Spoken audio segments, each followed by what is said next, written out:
We have already 40 people, and hopefully in 3 minutes the number will become like more and more. Yeah.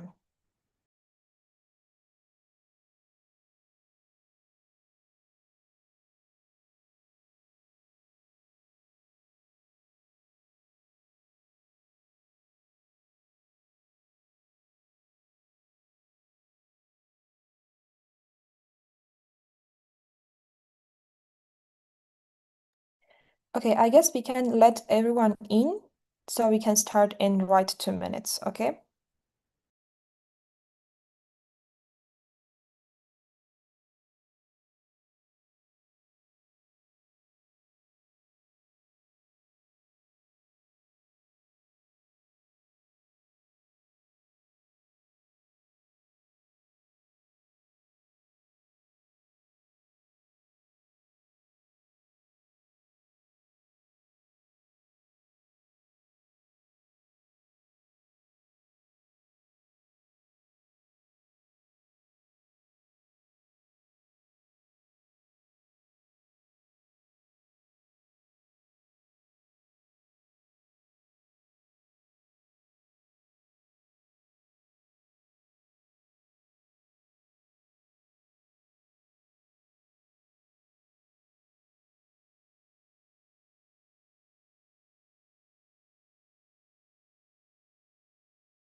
Hello, everyone, and thank you very much for joining on time. We know in different cultures, arriving on time, it's not like very habit to have this habit to come on time, but we are very, very happy that we have already 60 people who enter on time. I'm so sorry I can't open my camera today. I'm so sorry because I am the one always asking people to open their cameras. But besides that, I'm really, really will enjoy all your faces as you see, all our colleagues here, especially Professor Rodoliak. Hopefully, I will spell your surname correctly. We are very happy to see you here. And today, before starting, I would like to ask you, like yesterday, we were like 200 people here and we were speaking about where we are coming from and we saw like the diversity and the global scale. Today, maybe we will let's just learn something new and just text on the chat how to say hello in your language. It will be very interesting. You can write with your alphabet, but like have the spelling with the Latin one so we can read it, but it will be very, very interesting. I see the first one, Bardi wrote something maybe in Arabic, but I can't read, so it will be better to see how we can like read it. So I see Barev, but I know that it's Armenian, so I can read it, but it will be great to see how we can read it. So salam, salam, namaste, for sure Indian, jumbo, merhaba, привет. Zambian one is very tricky. Mulibwanji, hopefully, very interesting. Namaste, namaste, ciao, hello, hello. Jor Pakai, most probably. It's very, very interesting to see this diversity. This is because this is also the part of culture. Witаю, zdrava, zdravo, Iva. Hello desde España, bon dia desde Catalunya. Oh my God, I hope I spell it correctly because I don't have any understanding of Spanish language, but thank you very much, Sanu. And that Nahu, merhaba. Hello from Kenya, Jumbo, Jumbo Dada. Gamar Joba from Georgia, yes, from neighbor country. Thank you very much for joining, Gamar Joba. Uzbekistan, how you call it in Uzbek? Hey from Kurdistan. Salam from Pakistan. That's great. That's amazing. Thank you very much for sharing words. And yes, I think I can see more words, but it will be great if you continue, if you see that there is no greeting way in your language. I see Evari Bicher Chawani. Very interesting. Very interesting. Local tribe languages. I hope one day I will be able to understand all these hellos, at least in different languages. Shela from Kenya, Salam and Det Nahu from Ethiopia. Czech, I can't read Czech from Polish because I learned a bit Polish, so that's great. I saw something familiar to me. Elsa from Haiti. Elsa is the name, I guess. Thank you very much for sharing. Yeah, and now I will pass the stage to Anna for some technical issue, and then we'll have our first very inspiring speaker to learn today more. Anna? Thank you Anna? so much. Do you hear me? Yes, yes, go ahead. Good morning, good afternoon, or good evening, everyone, depending on where you're coming from, joining us from. Welcome to our International Conference on Cultural Heritage Preservation. It is a pleasure to see you joining us from different countries. So thank you for being here and thank you for your interest in protecting and preserving our shared cultural heritage. Today's theme is cultural peace building, legal protection, international heritage action. So throughout today's sessions, we will explore more how cultural heritage contributes to peace building, how it is protected through international legal frameworks, and how important a role does the international institution have. Um, and about civil societies playing in safeguarding heritage, particularly in times of conflict and crisis. So we are honored to welcome our three distinguished guests today, experts who will share their knowledge and expertise from different perspectives, and their insights will help us better understand both the challenges facing cultural heritage today and the international efforts to preserve it for the future generations. So before we begin, I would like to remind you that today's session is being streamed on the official Kectil program channel. So if you have questions, please write down in the chat, and we will have time for questions and answer discussion at the end of each session. And please feel free to open your cameras to make the session more interactive and engaging. And pay attention to the chat because we will send the form for attendance. So this is important for your certificate later. So yeah, it's my great pleasure to introduce our first speaker, Professor Anna Filipa Verdoliak, Professor of Law and UNESCO Chair, International Law and Cultural Heritage. She's a co-coordinator of UNESCO UniTwin Network on Culture in Emergencies. So today she will speak about international legal frameworks, protection initiatives. So thank you so much for joining us today. The floor is yours. Do you want me to share your presentation or no? Okay. Dobar dan, so I'll say it in Croatian. That's my parents' home country and where my background is. But g'day in Australia and also ni hao. I've just come back from China's teaching as well in many of these topics. So I'm very, very grateful to you, Anna, but also Ms. Gregorian as well for these wonderful introduction and invitation to participate in this event. Having organised international conferences, certainly not on this scale, I congratulate you on your bravery and your achievement. And this is a wonderful opportunity for everybody. It's part of the remit of the UNESCO chair, which I hold, to spread the word in relation to legal protection. So I'm really, really grateful for this opportunity. But also, as Anna mentioned, I'm co-coordinator with my colleague Alicia Jagodewska-Budak at the University of Opole. And also in other parts of Poland. She's very, very active in relation to the UniTwin network on culture and emergencies. That covers not just armed conflict, but also disasters, climate change, and I'll speak to some of that at the end of my talk.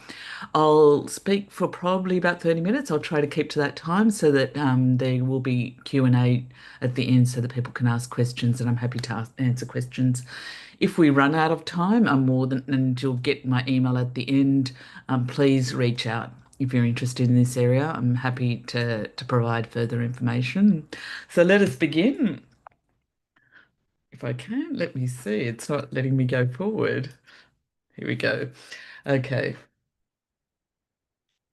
So the talk will be in two parts. I'll be looking at the legal frameworks, and also then the protective measures or initiatives in this area. And that'll be both implementation, and enforcement, as we will see. Both of those aspects are very, very important for responding and peace building. And I would say, and as you will see as I go through, I would emphasize crisis prevention, so trying to prevent the conflict happening in the first place. And that's part of it, has always been part of UNESCO's remit. You see, wonderful. Okay, so the first part, as I said, we'll be looking at the international legal frameworks. And apologies for all of you, but I am a lawyer, and that is the topic that I've been assigned. So I'll be looking at UNESCO's the specialist framework in this area in relation to protection of cultural heritage during armed conflict, which is referred to as the 1954 Hague Convention and its protocols, and also then international humanitarian law, that broader body of international law, which is the law and customs of war. And then finally, what I'll be looking at is international human rights law, and I'll try and explain how those all interact.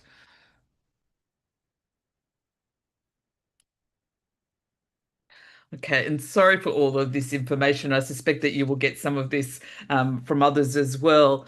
UNESCO has 5 culture conventions, and the first one that they adopted after the Second World War was the one on armed conflict. And it probably makes sense, right? Just after the war, that this is something that was at the front and center of their mind. It's the 1954 Hague Convention for protection of cultural property during armed conflict, and the Hague Protocol. And I'll come back to the protocol shortly. What is important about this convention is that it has a lot of measures to take into account during peacetime so that countries are prepared. And we know that this has happened, and having worked with colleagues in the Ukraine more recently, but also in other parts of the world, such as Gaza and so forth, where a lot of countries think they are prepared, but they're not. Yeah, and so the work that needs to be done prior to any armed conflict, because a lot of countries don't assume, as we most of us don't, that there will be an armed conflict. So that preparation is vitally important, including inventories and so forth from museums,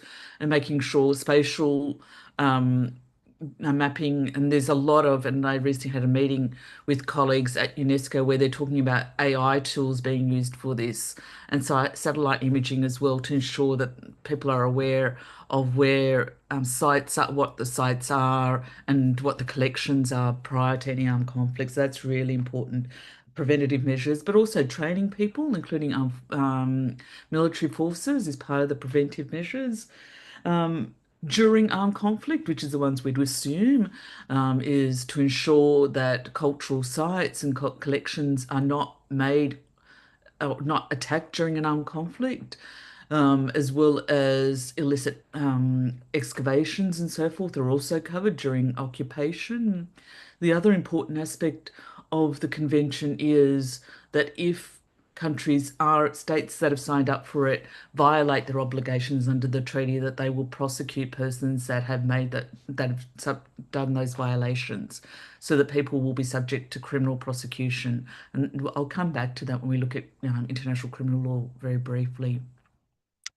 The Hague Protocol, the 1954 one, covers during belligerent occupation, so that when a country is occupied by a foreign power, that foreign power cannot illicitly remove cultural objects, whether from archaeological sites or collections from that territory, and there are all those obligations around that. By the late 20th century, it became clear that that convention was very scant, that there wasn't enough information about the obligations, and that's why they adopted the second protocol, with a lot more detail, particularly around when military necessity and what that it means in relation to cultural heritage and its protection during armed conflict, and also prosecutions of grave violations and universal jurisdiction. So that whole framework is vitally important in this area. It's a specialist framework in the area. The reason I've mentioned the World Heritage and all of these, I would counsel countries and your own home states, if they're not states parties, to be parties to, because it's important both for during armed conflict, but also during peacetime in relation to preparedness.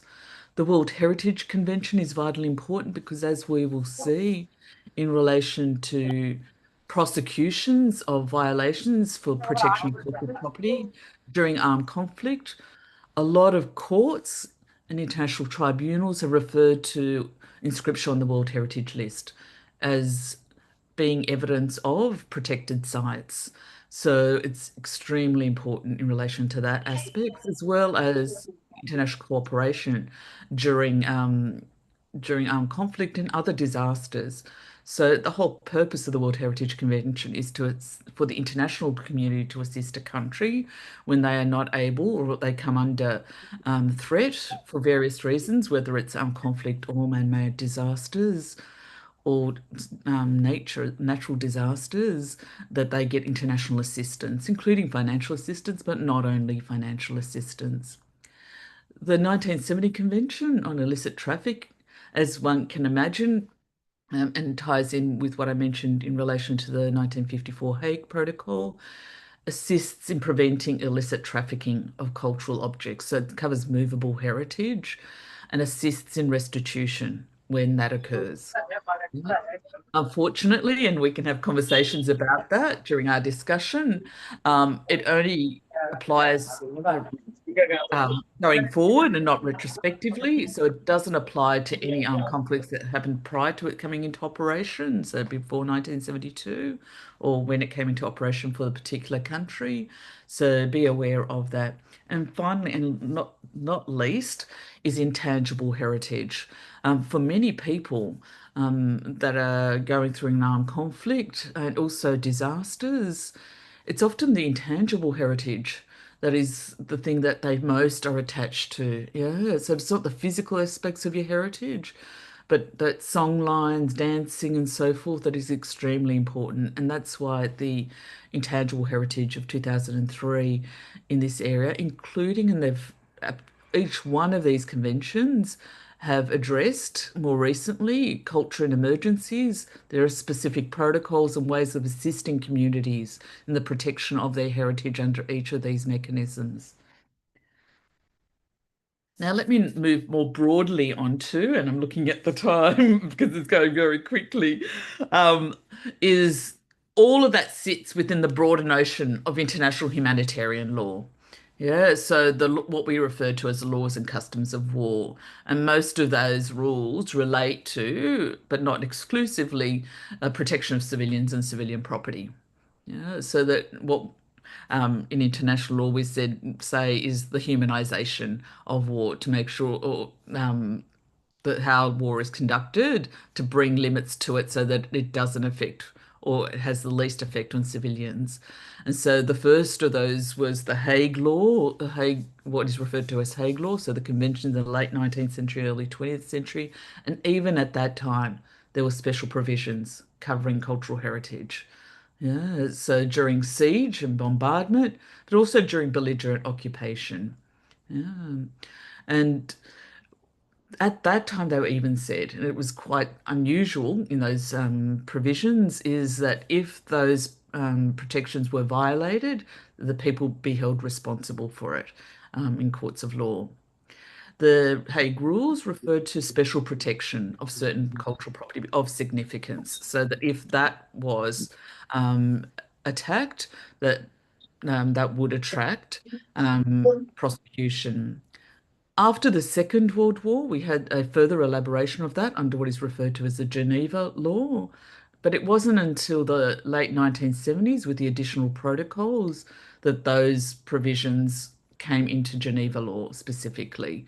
And that is the first protocol, which covers international armed conflicts. Yeah. And the second protocol, which covers non-international armed conflicts. And both of those are really important because of the last point there. The Geneva Law very much gives us information about what are grave breaches of international humanitarian law that people should be held to account for, and that is why the Rome Statute establishing the International Criminal Court was so important. It was the first permanent international court and criminal court in The Hague, and I'll come back to that shortly. The final framework of mechanisms that I'd like to have a look at is international human rights law. Why it very much, if all of the culture conventions that I mentioned in relation to UNESCO, they're very much siloed, and it started with tangible, immovable heritage, yeah, monuments and sites. It's very European way of understanding heritage. And then immovable heritage, sort of movable heritage, such as cultural objects. And it was only very late that tangible heritage was covered. As I said, in 2003 that the convention came into effect. And it's only those latter conventions, specifically the Intangible Heritage Convention, that refers to human rights law in it, in the treaty text. It's only recently that human rights law has also started talking about access to heritage as being vitally important to cultural rights, all human rights, but specifically cultural rights. And the first one I'd like to have a look at here is the right to participate in cultural life, which is Article 27 of the Universal Declaration, but also Article 15 of the International Covenant on Economic, Social and Cultural Rights, which made it binding law so that those obligations can be enforced. Initially, it referred to participation in national cultural life. That's the way it was defined immediately after the war, after the Second World War.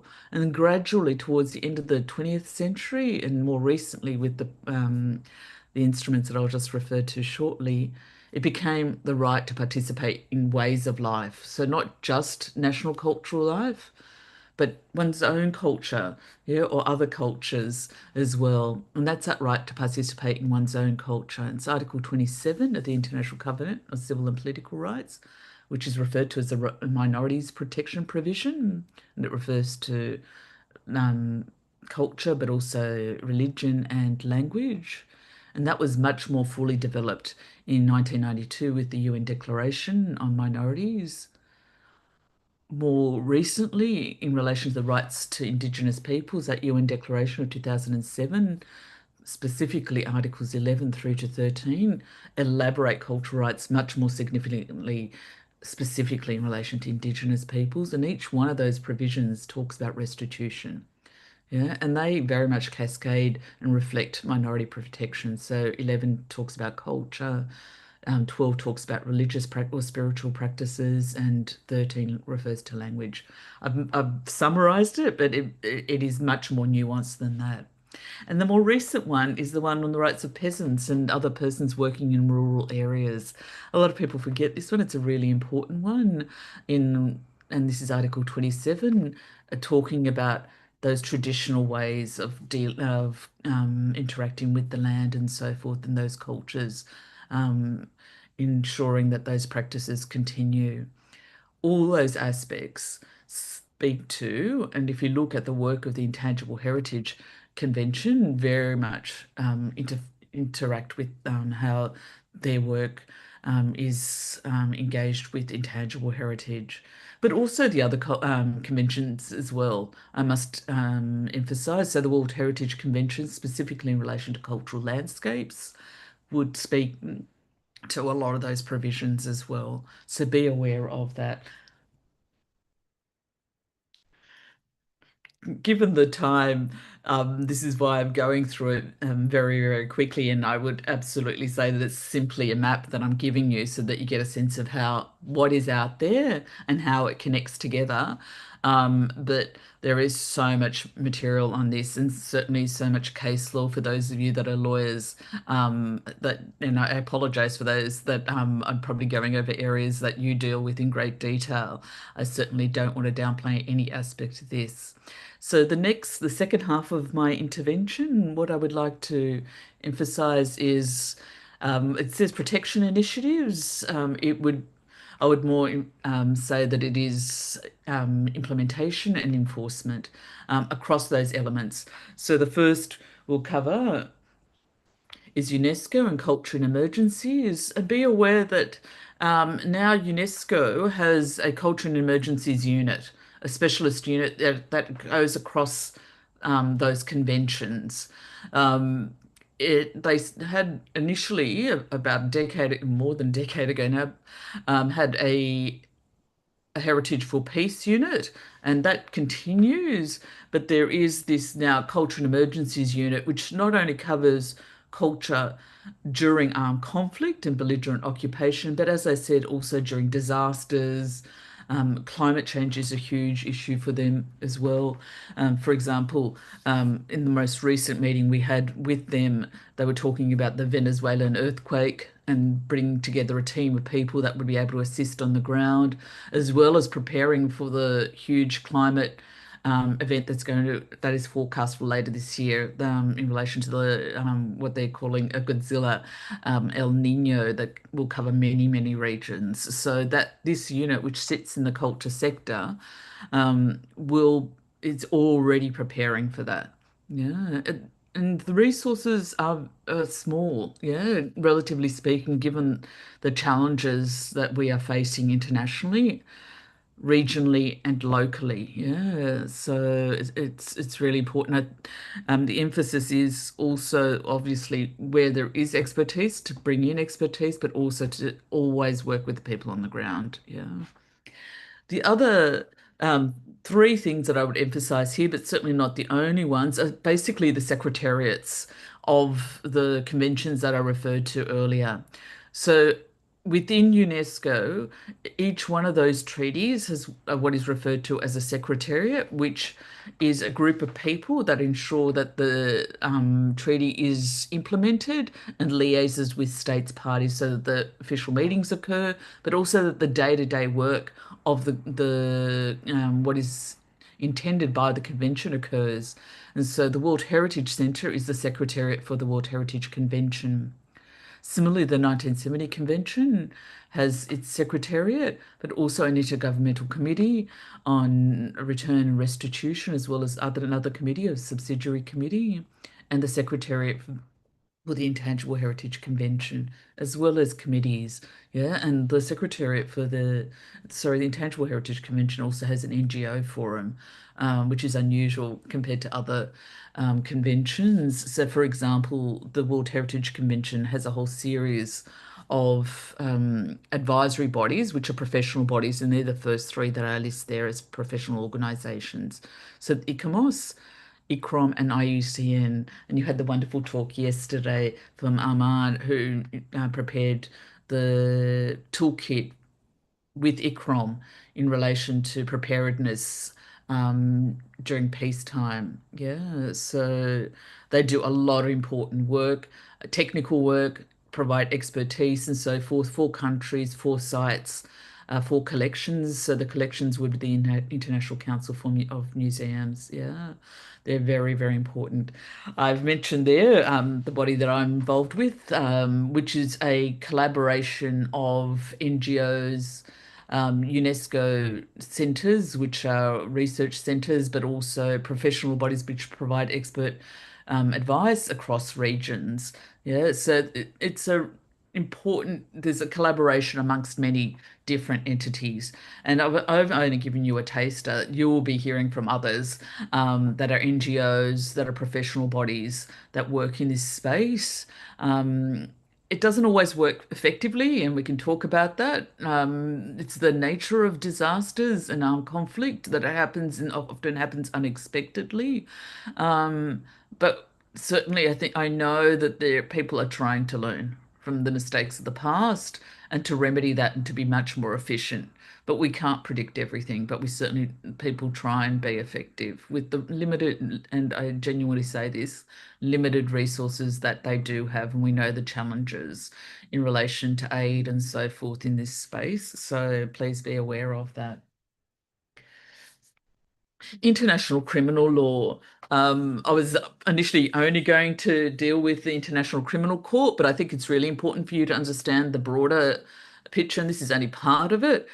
So that the UN Security Council has for a number of decades now become really interested in this area because of its implications for international peace and security and regional peace and security. and that is the destruction of cultural sites. And this became particularly clear, probably initially in Iraq during the 1990s and in the early 2000s, but more recently with ISIS in Syria. With and we Many of you are probably too young, but certainly some of you may remember where there was recordings of and then posting on the net of the destruction of cultural sites as ways of inciting public opinion to what was happening, but also the illicit excavation of archaeological sites and the removal of antiquities onto the international art and antiquities market for revenue raising to fuel the war effort. And that is absolutely not new in this day and age. So the problem with that is that it's ensuring that the armed conflict continues, right? You're paying for the war. So that's why it is absolutely wanting to be addressed by the international community. And that's that resolution, which is the first one dealing specifically just with cultural heritage, 2347 of 2017, covers Syria and part of Iraq. And the activities of ISIS, but those principles very much go to what I was talking about with the 1954 Hague Convention and also international humanitarian law.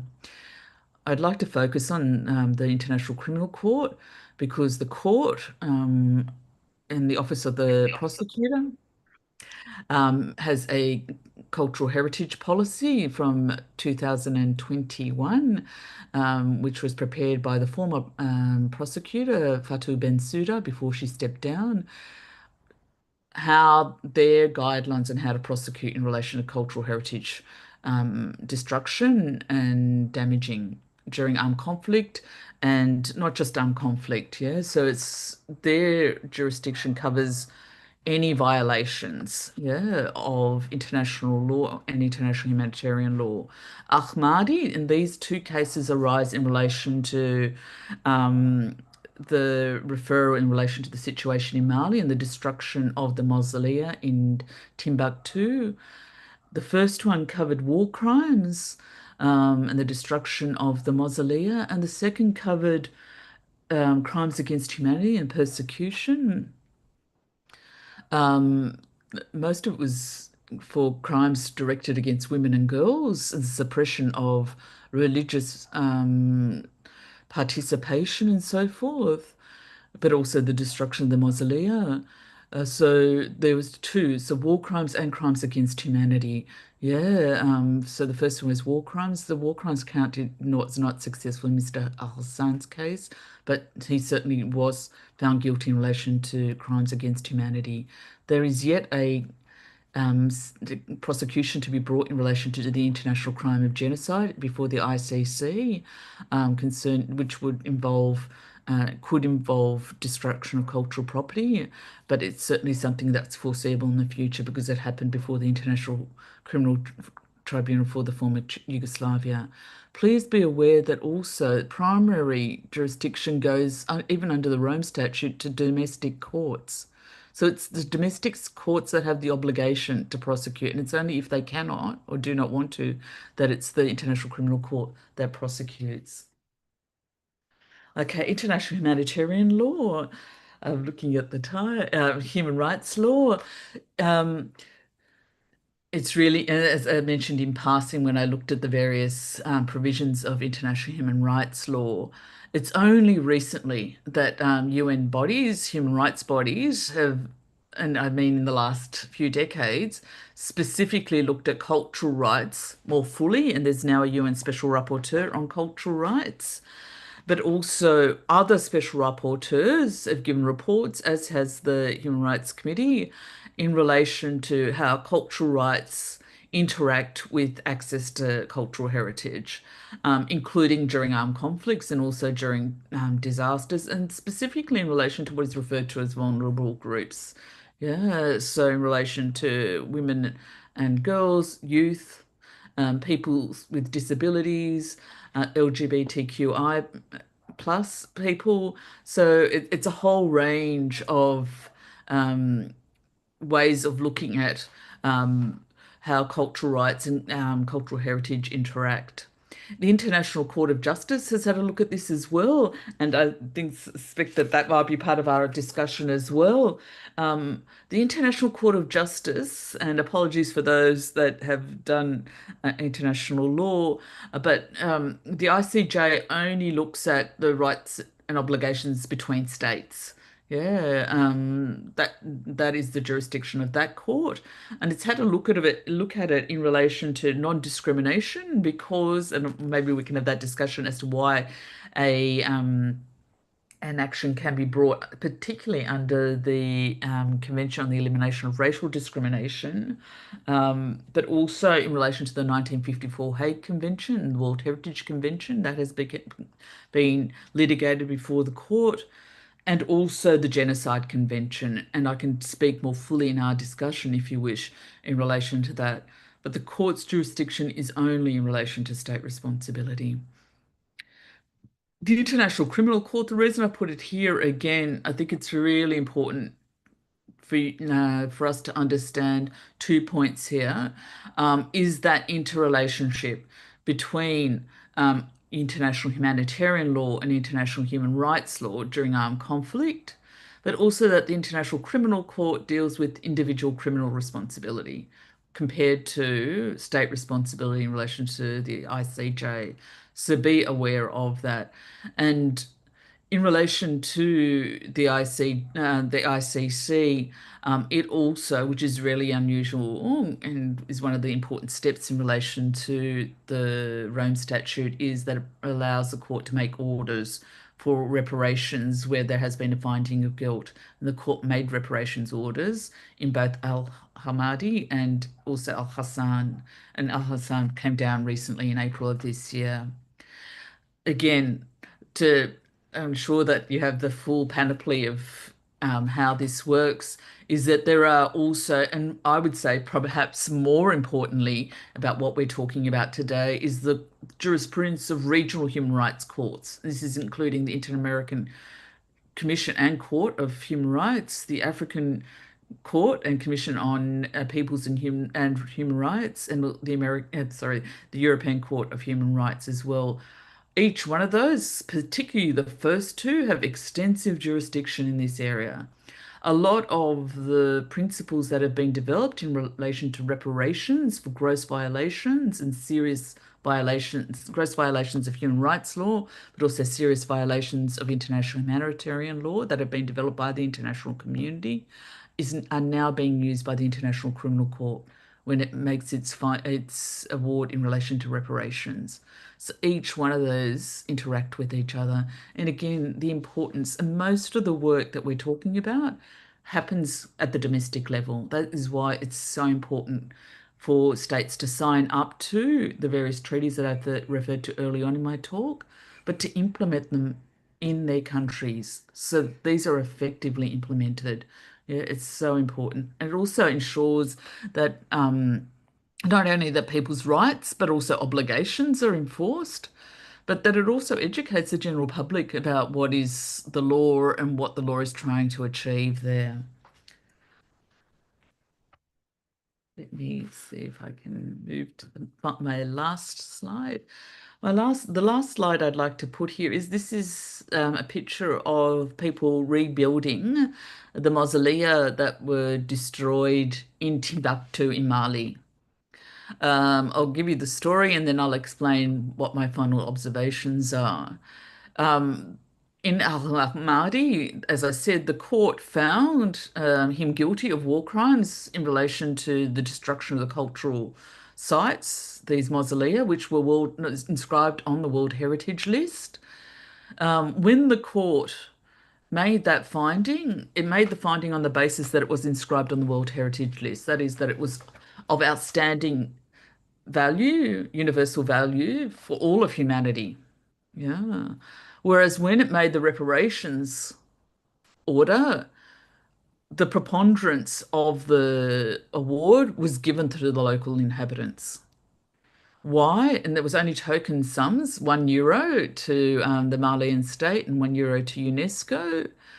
But the other several million were given to the local community because they, the court said, were the ones that were the most able, they suffered the most harm from what had occurred, but they were the ones that were most able to ensure that it was taken care of for the Malian state and for the international community. Yeah. They were the ones that were able to do it. And you see them doing that, the traditional way of looking after it. Yeah. And rebuilding. So it was the local community that was reconstructing those World Heritage sites because it's their heritage. Yeah. They were using it on a daily basis. And it's the reason why it was attacked and as part of that reconstruction process. The various instruments that I referred to at the beginning of our talk always have been established in response to armed conflict after the fact. International criminal law happens after the fact. Yeah. UNESCO was established to ensure that armed conflicts don't occur. Yeah, if you look at its constitution, it talks about ensuring that people are educated of each other's culture and their own culture to ensure that peace is able to be sustained. So much of the work of UNESCO, because of their limited resources, still goes to crisis management. So it's basically either occurring or after the fact.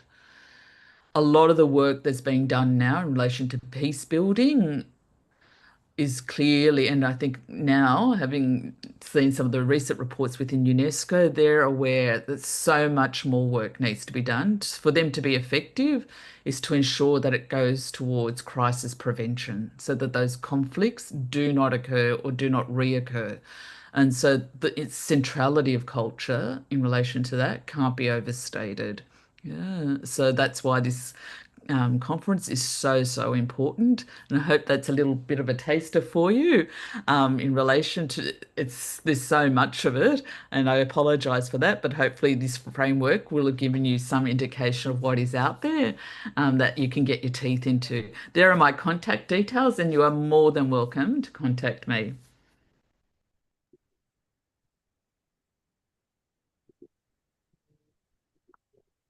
Thank you so much for your inspiring presentation.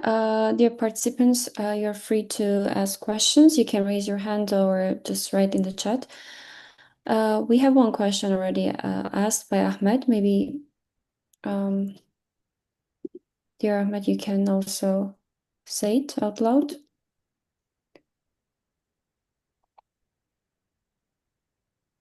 Hi, everyone. Can you hear me? Thank you, Anna, for this presentation. Thank you very much. My question, if I may to ask like one question, is regarding the 1970 UNESCO Convention. We see that there's no retroactivity. Why is that? And does not that limit like a huge, in much sense, this huge chunk of like especially colonial time and so on? And also the UNIDROIT 1995, there's those statute of limitation, like after 3 years, you're not allowed to file complaint anymore. Isn't that also limiting? Yeah, thank you. Absolutely. I did my PhD in movable heritage, in fact, in relation to restitution during of things that were removed during colonization. Hence the accent. You can imagine it's really important. And so I'm still really surprised that it's still so important to people and it's still an issue. What I will say is, yes, you're right. And it's just the nature of law, and I'll say law, not just international law, that it obviously it's important from a justice point of view that if a law comes into being that it is not a retroactive application, right? You would say, okay, I can't be guilty of something if it wasn't illegal at the time. There was no law, right? And this is the way that a lot of countries that have those collections argue it, that there was no law at the time. Yeah. My PhD was that there was legal practice in relation to that, it was very clear that it was what countries were doing after Napoleon's raids throughout Europe, that they required restitution, that practice doesn't conform with that there was no law at the time. Yeah, because they were certainly applying it to Napoleon and others. What I would, and which I've increasingly, and this is what, when I say in relation to Indigenous peoples, people had law at the time. Yeah, it was illegal in relation. Did they give free, prior, and informed consent? In many cases, no, because they were unequal treaties. Yeah. And it was more than likely contrary to their own laws, to those people's laws, where that property was taken from. So I think to say that there was no law, I think is disingenuous. Yeah. Be that as it may, and I think we can go on, that we have done for many decades, gone on in endless arguments. What I will say, though, is it's very clear in the context of our discussion today, that in relation to armed conflicts now, that the Security Council has got involved, right? That the international community does not condone this anymore. Yeah, that when things come onto the international antiquities market from places where there's an armed conflict, that is really problematic. And it's really going to be hard for those collectors or those museums to sell them on the open market. Yeah. And there are things going on now where they're trying to limit that, but be aware of that is very, very clear. The other thing I would say in relation to the historic claims is that there is a lot of work being done, particularly by African states, which they've been doing it since decolonization, to be frank, but it's because the changing international community and the dynamics within the international community that is now being much more open in relation to the discussion. So particularly in the context of reparations, and there was a UN declaration in relation to enslaved peoples, yeah, that was adopted earlier this year. And part of that calls for restitution. And I'll come back to what that means, but also within the Caribbean. Yeah, those countries are also pushing for reparations. It's part of a broader global effort. And there was a conference in Ghana last month about this. But restitution in that context, and this is where I'll close it off for you, is much broader than what we were talking about earlier. It is not simply, oh, we want this collection back. It is part of a broader reparations of renegotiating relations, not just economic relations, but relations between countries and across the international community to address the inequalities that arose because of those past practices, which those collections are evidence of, right? But it's part of a broader renegotiation of relations. Yeah, not simply we're going to now give you this object back, and that's cleansing us of our past history of enslavement, of colonization, and so forth. Yeah. So be aware of that happening. Yeah. And makes it's really, really important. A lot of people still think, oh, nothing's happening or there was no law. There was law and there are things happening. Yeah. And please get involved. There's so much that you can get involved with. Yeah.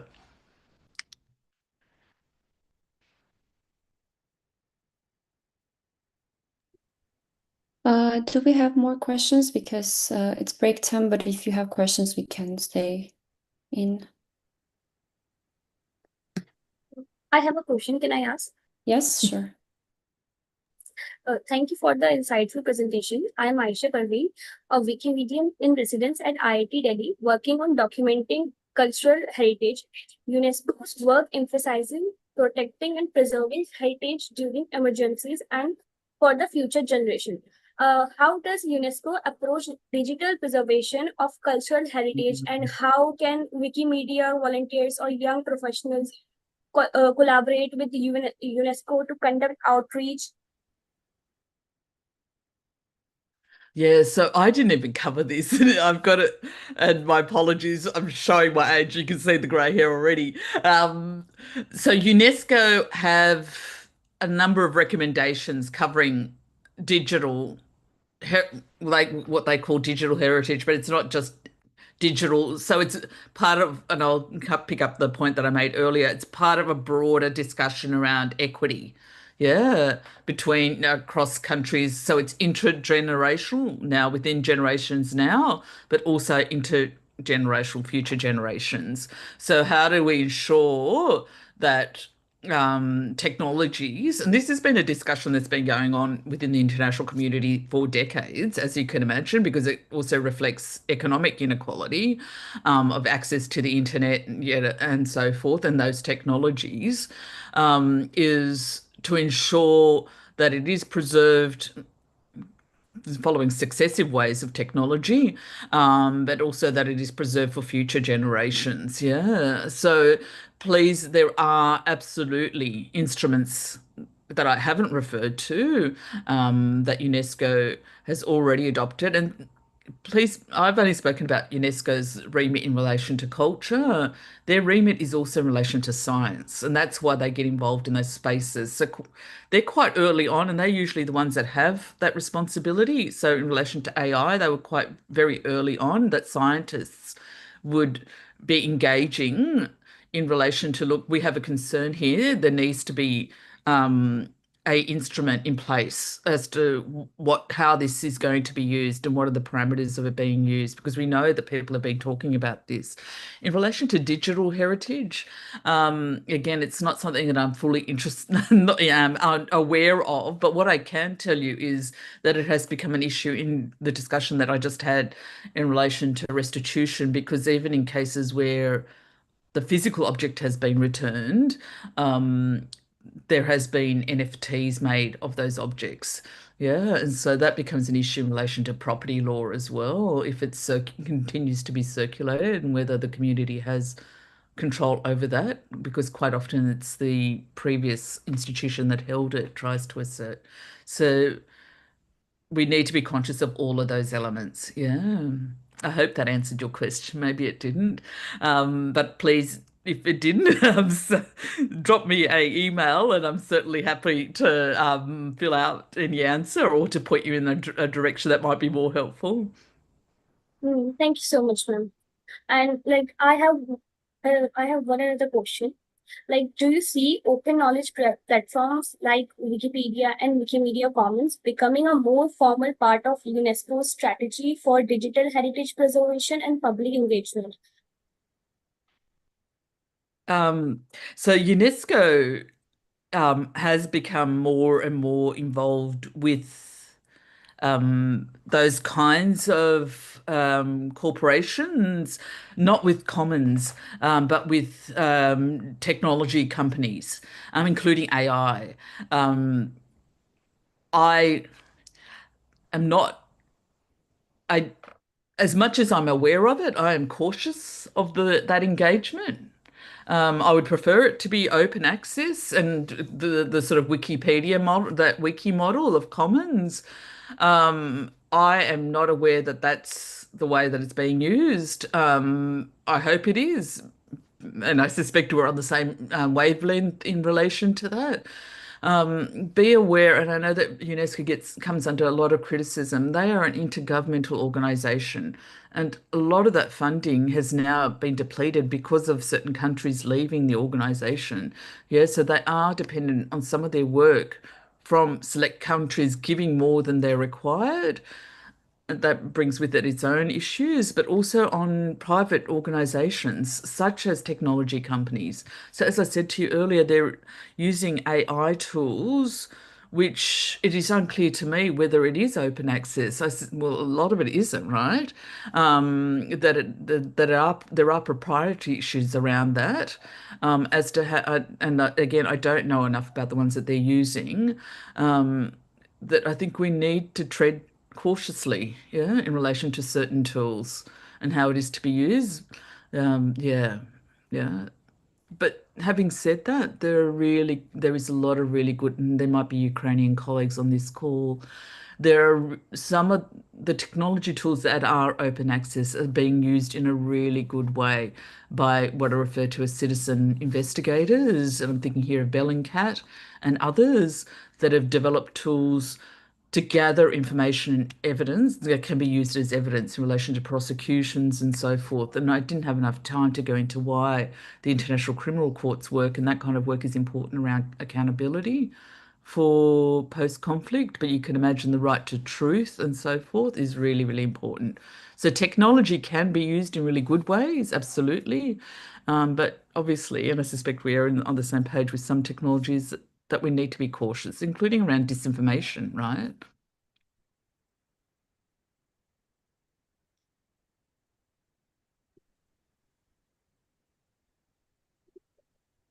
We have one more question in the chat. Yep. Can Can I go yes. ahead? Yes, sure. Yes, thank you. My name is, as may be displayed, Kalaro Kamdiokera is my name. I'm from Zambia. I just want our our able presenter there to give us a bit of a light. Cultural landscapes many times are difficult to either identify or prevent, especially the destruction of the very resources that makes them having those outstanding values.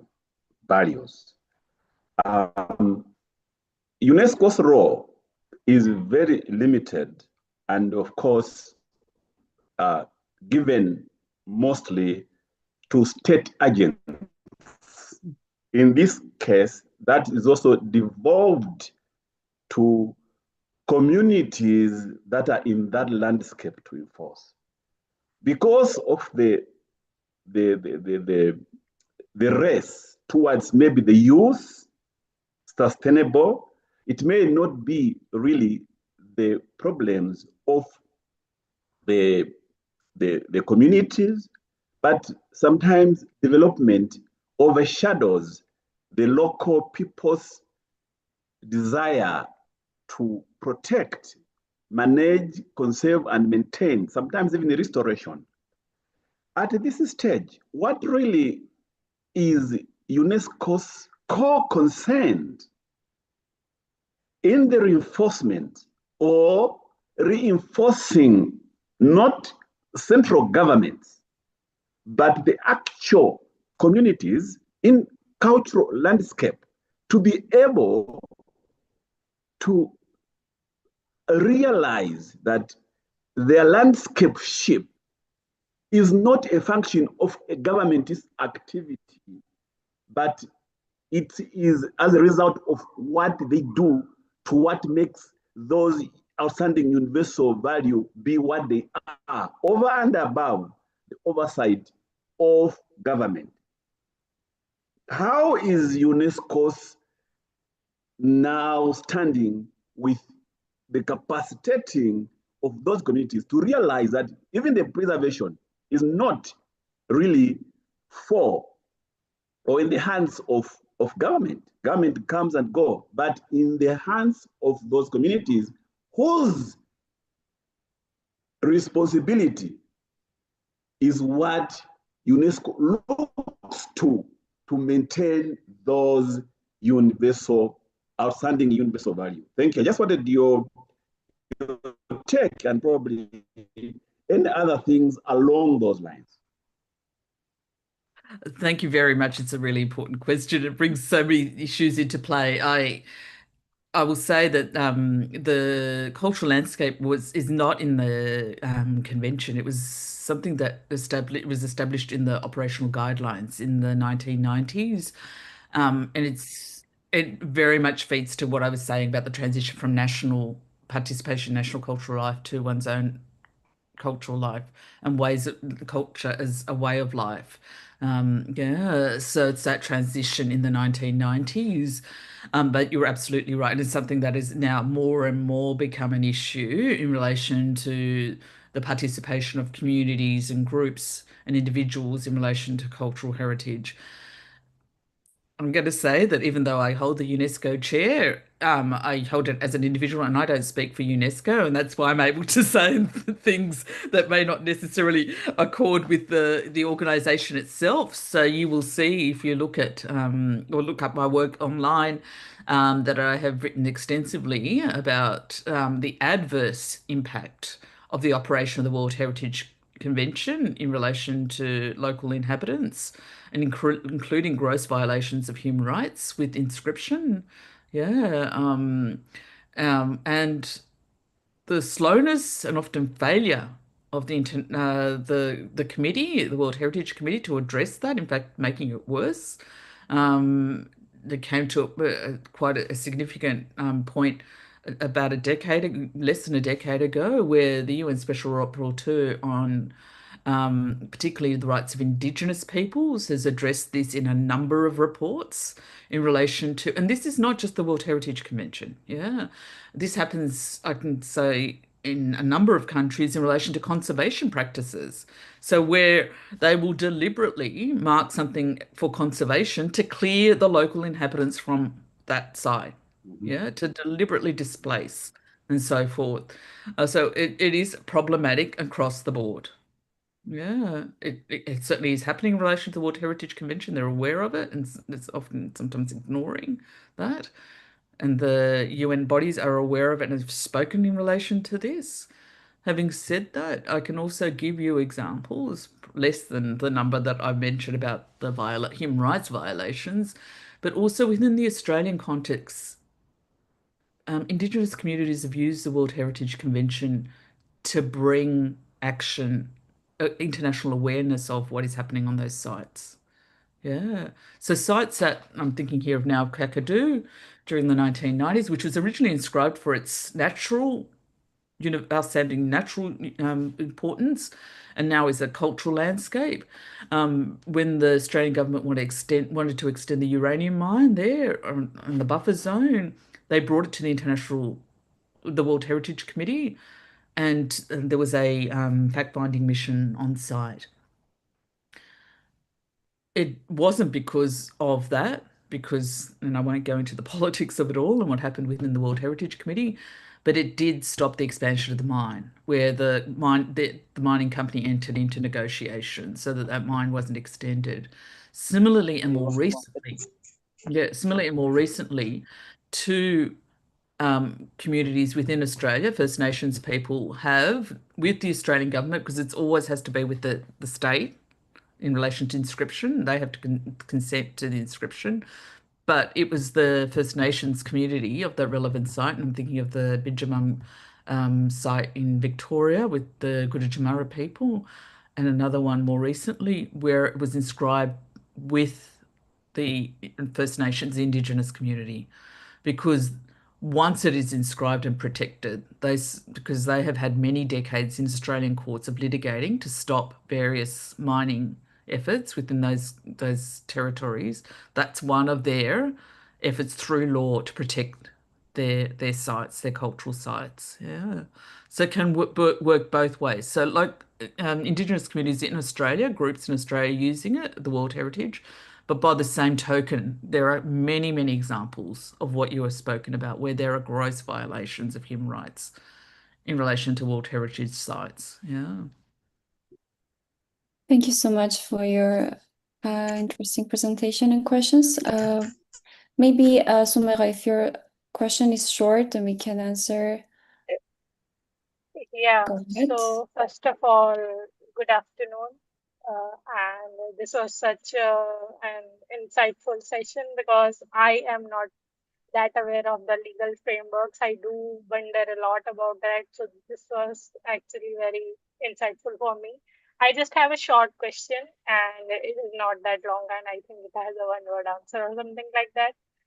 So you talked about like the armed conflicts and the convention related to that in the UNESCO, but I have this question that, for instance, there is a peaceful time there is a peaceful time comparatively to the armed conflicts or something like that, or maybe interregnum, because we don't know about the future yet. Maybe there is going to be another conflict. But if there is destruction of cultural heritage, let's say monuments, statues, inscriptions, any kind of thing, so is it like illegal to destroy them in peaceful times, and are there any consequences?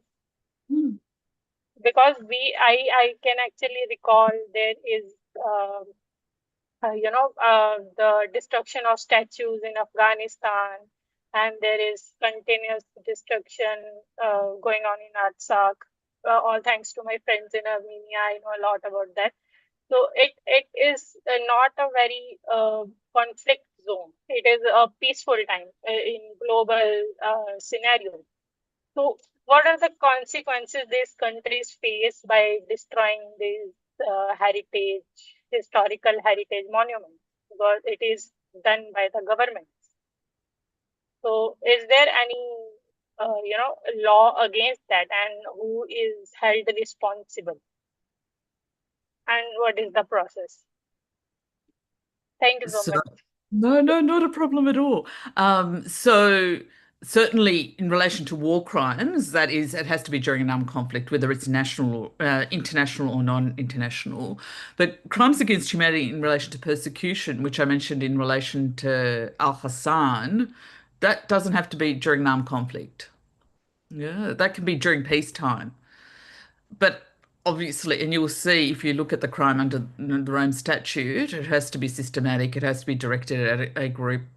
Yeah, discrimination, systematic discrimination against a group, and that's why it's been targeted. And that certainly happened in relation to Al-Hassan, because he saw that practice of Islam as being not haram. Yeah, the way he saw that it should be practiced. So it absolutely can if it's being done on a discriminatory basis. And then obviously also, and I'll use this as a chance because I wasn't able to give it in fully in my presentation, if it is so excessive in relation to, because of the particular mental intent, for the international crime of genocide, that is the intentional whole or in part destruction of a group, yeah, it can go to establishing the mental element of that crime. It can't be used, if that's the only evidence of deliberately targeting a group for their destruction, it can't be used for the actual element of the acts of constituting genocide. And people are really angry that it can't be that, just that. But it can go to establishing the mental element of it, the crime of genocide. Yeah. And that doesn't need to be during non-conflict as well. Yeah. As we Thank conclude, you so much for the answer. I actually There's so much more to that answer that I need to give you, but I'm aware of the time, I am including actually thinking. jurisdiction and so forth. Yeah, I'm sorry. Yeah, sure. No worries. I am actually thinking to go into this on my own because this is so much interesting. And yeah, thank you so much. It's a pleasure. as we conclude today's first session, thank you so much, Professor, for your insightful presentation and for sharing your experience and expertise with us. So we have 1 minute and we'll continue our next session.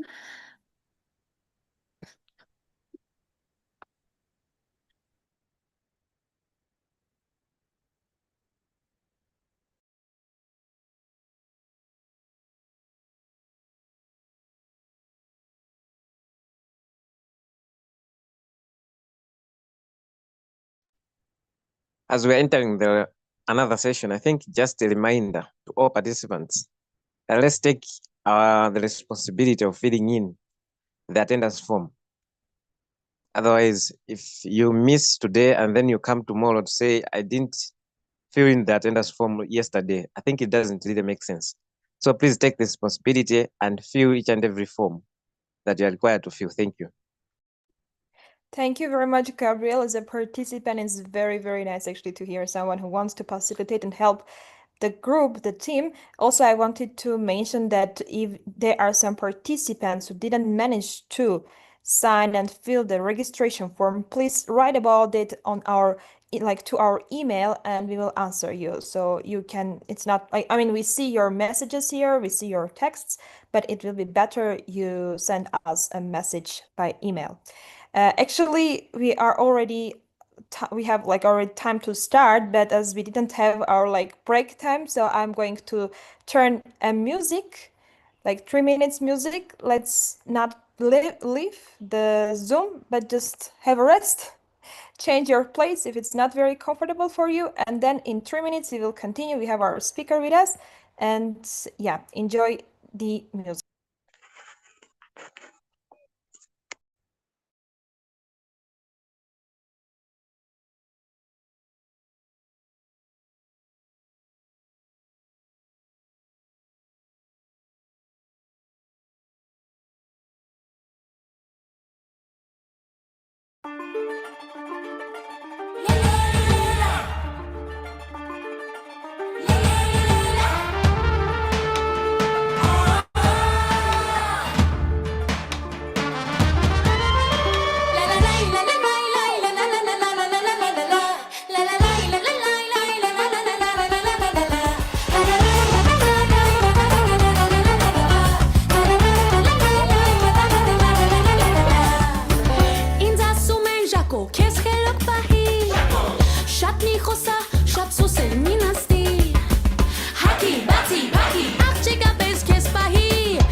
y escaparé en duelo.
I guess we can start already.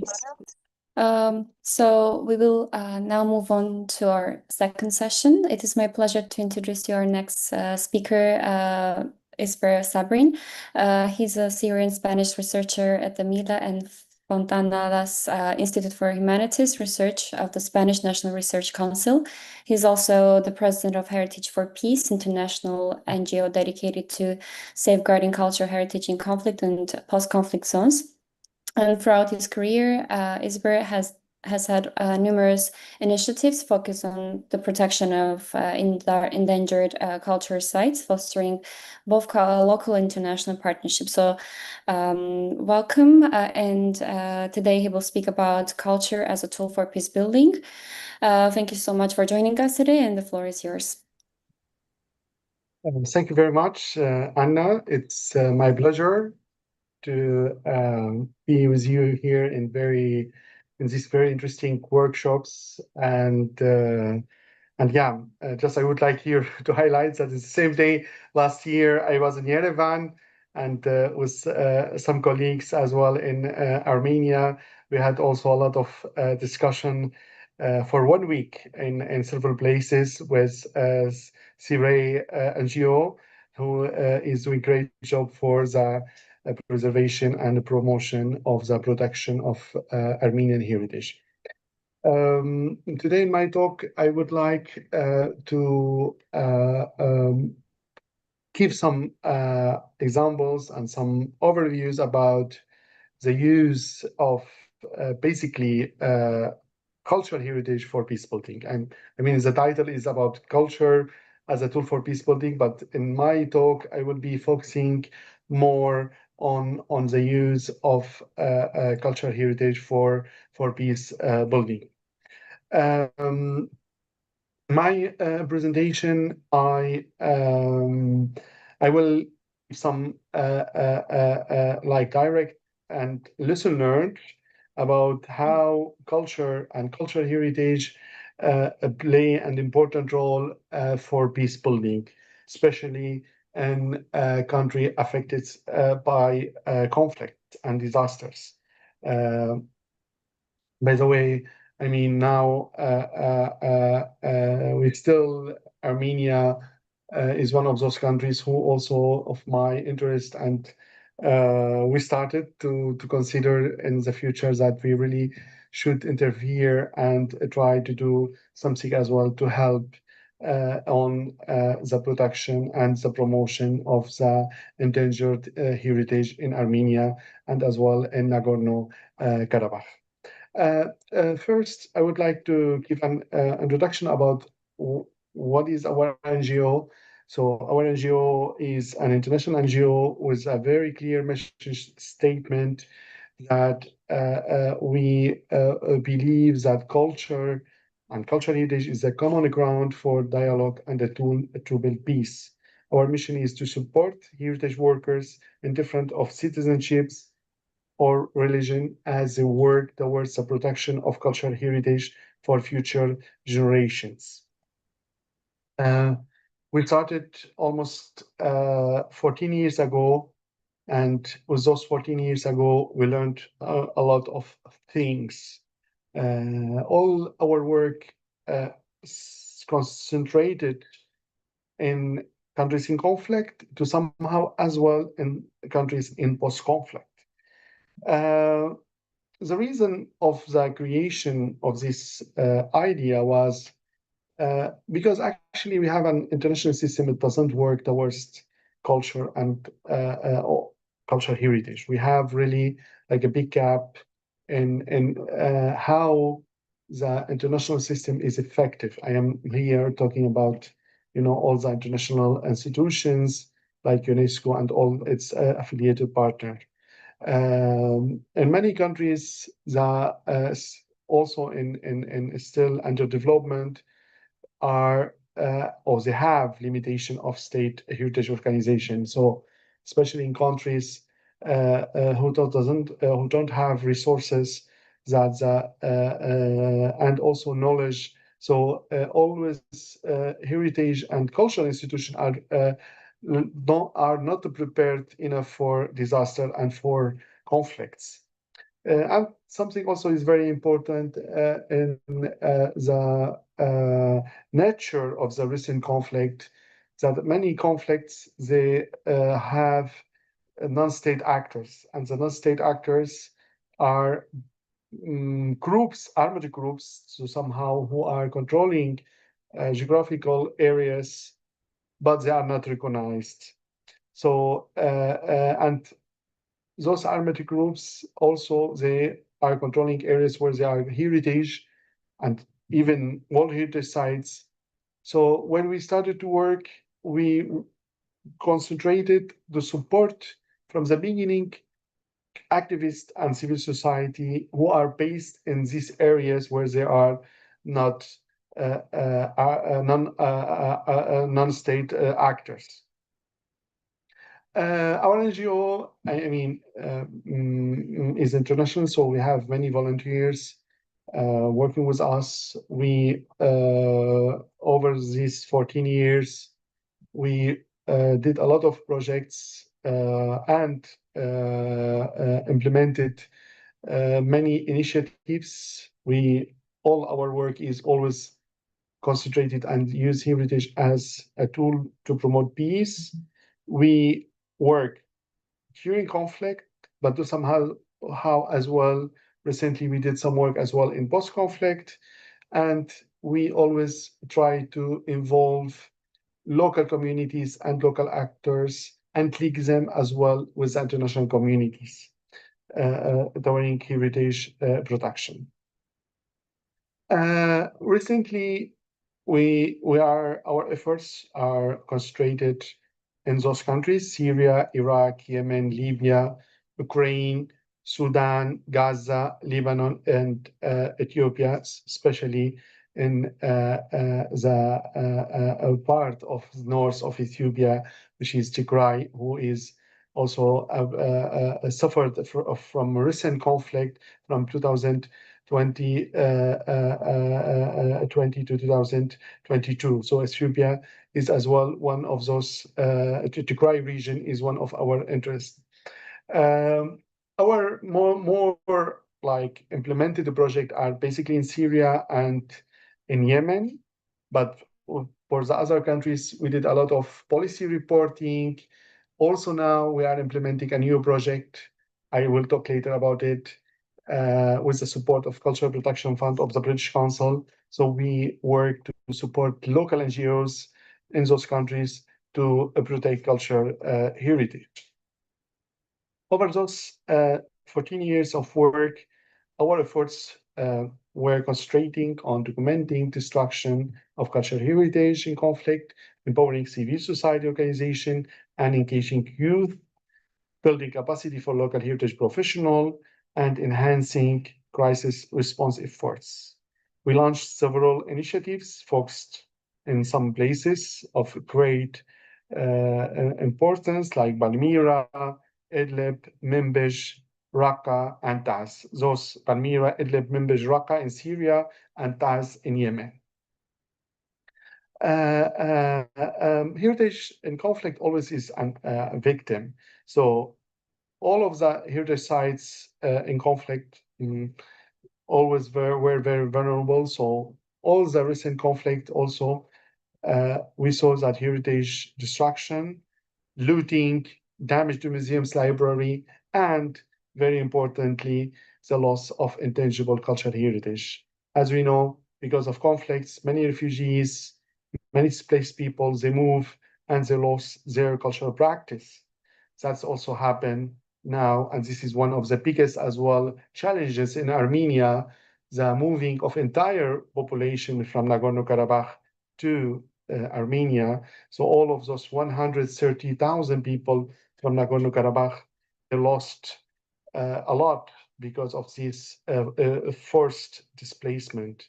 And this is one of the things which in the future, we are really hoping to create initiatives with Armenian civil society in order to support the protection of these displaced refugees from Nagorno-Karabakh. In the last, since 2020, we launched an important initiative called the Arab Network of Civil Society to Protect Cultural Heritage. So we are grouped around 50 NGOs in Arab countries in order to support the empowering of civil society.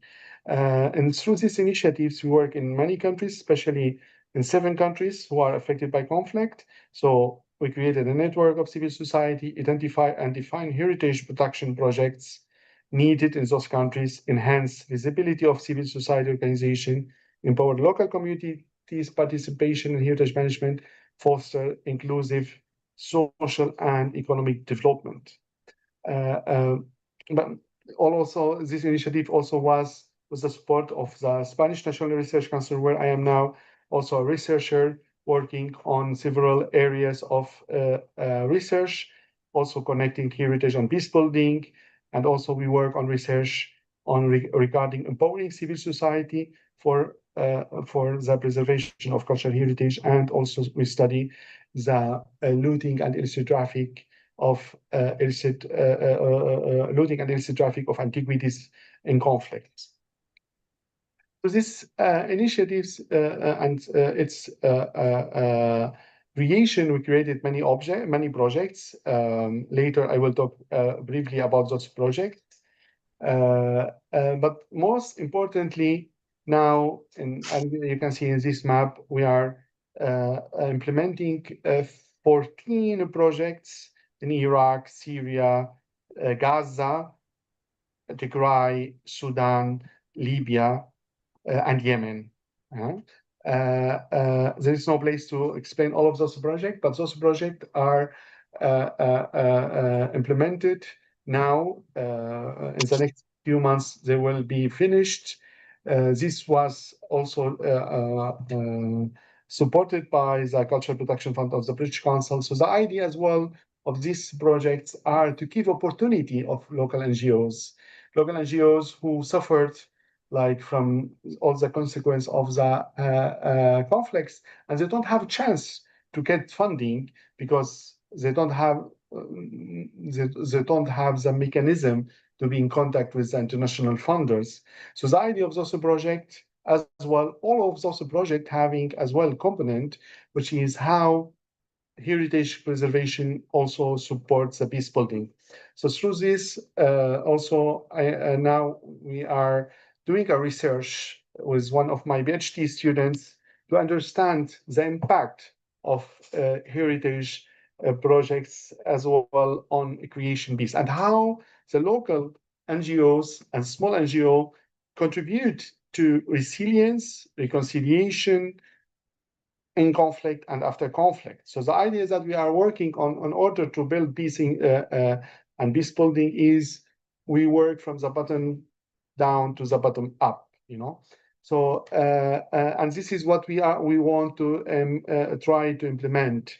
In the end of October, beginning of November, we are organizing as well an conference to give the evidence of this experimental project to show these results, you know, and how we connect as well a local NGO to peace building through heritage. And in this, we will also implement as well all the results of those projects. We are focusing, as I said, in empowering civil society. So empowering civil society also is through giving them the tools. So this is one of the tools that also we built in the as Spanish National Research Council, is to create an app in which the activists and civil society they can use it to document heritage in risk, heritage as well of being looted or in risk of being looted. And the idea of this is to create a database as well of this lost heritage. And this is a way how also we think to empower civil society.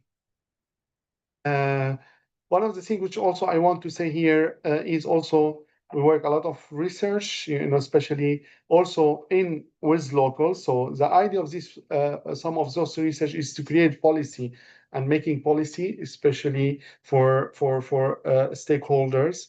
So this is one of the research we did. We did to understand the role of Islamic State on and how Islamic State was engaged in looting of heritage sites. So what I want to say here, that this is also an important problem, a big problem. All the countries are suffering in conflict, the looting and illicit traffic of antiquities, and this is also a big threat as well to their identities. You know, we know now that a lot of Armenian museums, they were in Nagorno-Karabakh. What happened to those museums? We know some of those collections, they came to Yerevan, but I am telling this because in Armenia, we're very worried about what happened to many and thousands of Armenian objects. They were in Nagorno-Karabakh.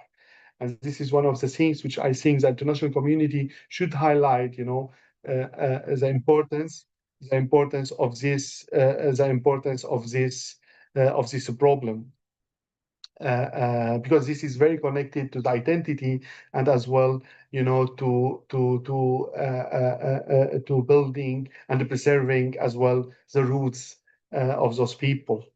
As I said, that in this research also we also were able to capture the archives of ISIS, and in those archives we were able to understand the role of ISIS on looting and of illicit traffic. You know, I am talking about this problem because as I said, this is a big problem also threaten as well the identity of the people. Through our NGO, we also try to create as well training, empowering as well locals through tools of training. So this is a project we also created about the heritage law training. So it's very important, as we saw the professor before me talked. She's a big specialist as well in the international and heritage law. And in this, through this project, we do it in collaboration as well and with the imams. So the idea how like religious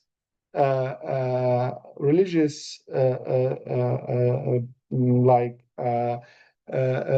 people who have also a huge like if impact on the or effect in the community, they contribute to the preservation of heritage. So this is we created like e-learning program with 13 models in which that we are focusing in those three areas: international law, Islamic heritage law, Islamic law, and national law. So the idea is how we can also empower, as I said, heritage workers as well, religious leader, in order to contribute with the heritage workers for the preservation of heritage. All our projects are focusing on the well-being of the locals, so creating tools for those locals. And this is a project that we want as well to, we started in Syria, but the idea as well, now we are carrying it to other countries like in Yemen, in Sudan, in the future. This also was with the support of a German foundation called Gerda Henkel Stiftung. On the other hand, one of our biggest as well initiatives are Raqqa. So Raqqa is a city in Syria. It became very known in the recent year because it became the capital of Islamic State. So the capital of the terror for like 2000, from 2014 to 2017. Since the liberation of Raqqa from Islamic State, we were very active. We did a lot of projects, and since its liberation, like now almost 7-8 years, we are working in Raqqa. There is no room to talk about all of those projects, but I would like to talk about a recent project which is very connected as well to our mentality of how we can build peace through heritage. This is a project we also did was led also by Heritage for Peace and a Spanish NGO called Rehabimate, with the support of the Cultural Protection Fund. We worked for almost 2 years in this project to rehabilitate these big buildings that you can see here, with traditional as well architecture models. So, and we created cultural hub. So in Raqqa, with this cultural hub, it's for community. So we used it to train like women who work on handicrafts. So we trained 20 women who were affected by the conflict. So they lost their family members. So we trained them in several handicrafts, local handicrafts from Raqqa. We also used it as well. We are also now continue to use it as well for giving workshops for those children who are as well affected by the conflict. So we use cultural heritage for therapy to somehow. So how we can create self-esteem and trust for the children. So the idea is that we will try to use through this workshops that heritage, your heritage is great. So we give them like tools in order to, as I said, to make self-esteem. And as I said, self-esteem is one of the component of peace. Creating income generating projects as well is a component of peace. So how we can create local economy using heritage. This is also contributing to well-being and to peace building, through economy. We use it as well for artists. We do also some cinema filming in summer now. Same thing as well in other city as well in Syria, Manbij. This is an important as well building as an Ottoman hammam, was used by Islamic State as a jail. So we rehabilitated it as well in collaboration with our as well partner Rehabimate, and it support with Cultural Protection Fund, and it became as well another cultural heritage hub. On this, in the courtyard of this hammam, also we created an open air museum. So the museums of this city is a very important city called Hierapolis. It's a Roman city where a lot of those statues, they were overall in the city, shredded. We collected them, we documented them, and we created this museum. And also, as you see, this hammam become as well a cultural hub. So through it, we organize also many cultural events. So it became a symbol from terror to a symbol of culture and of belonging and of peace. You know, we in all our project also we always have this component of creation of educational programs for children. So each project has this educational tool for connecting children to their cultural heritage through designing these tools. You can see Zahma how became as well. And during the summer now, they are organizing many events in this place. Another important also initiatives, as I said, is Palmyra. Palmyra is was a cultural tragedy happened to not just to the Syrians, to all the world. So Palmyra suffered from destruction by Islamic State. Many sites they were bombed and were destroyed. We created an initiative since 2020 called the Palmyrene Voices Initiatives. So in these initiatives, we work with the mission is to provide platform for the voices of the Palmyrene people, to reach international community, to support all Palmyrene people in the diaspora and their efforts to come back to Palmyra and to help them to rebuild their city in a way that guarantees their dignity and preserves their identity. So one of the first project we did in Palmyra, and first we worked with the diaspora, especially Palmyrene refugees in Turkey. So we created a program for supporting handicrafts and artisans. So and we funded them through 15 grants. So they created their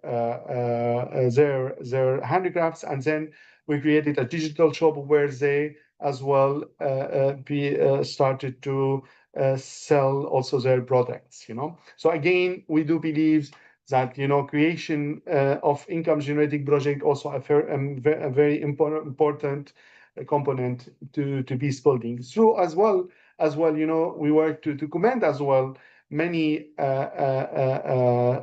cultural practice. Especially this is a project we did in collaboration with British Museum, documenting Palmyrene wool and lesser products of Awasi sheep. So through this, a lot of cultural practice, especially with people who left their country first through diaspora.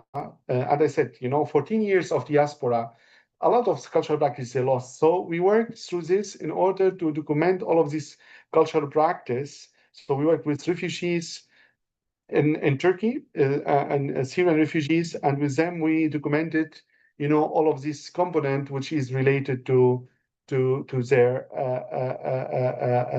traditions. All of that as well was reflected in this research called in Preserving Palmyrene Heritage, a community lead initiatives. What I want to say here that what is the tragedy of Palmyra was that everyone was talking about the city, the archaeological city, but what the role of this or the reason of creation of this initiative was because we really want to highlight the needs of the locals, because of the tragedy, everyone was talking about the destruction of the archaeological site, but nobody was talking about the people of this city. This city was like around 100,000 before the conflict, and suddenly, like 95% they left. So Palmyrene Voices was focusing to really give support and attend and highlight the needs of this.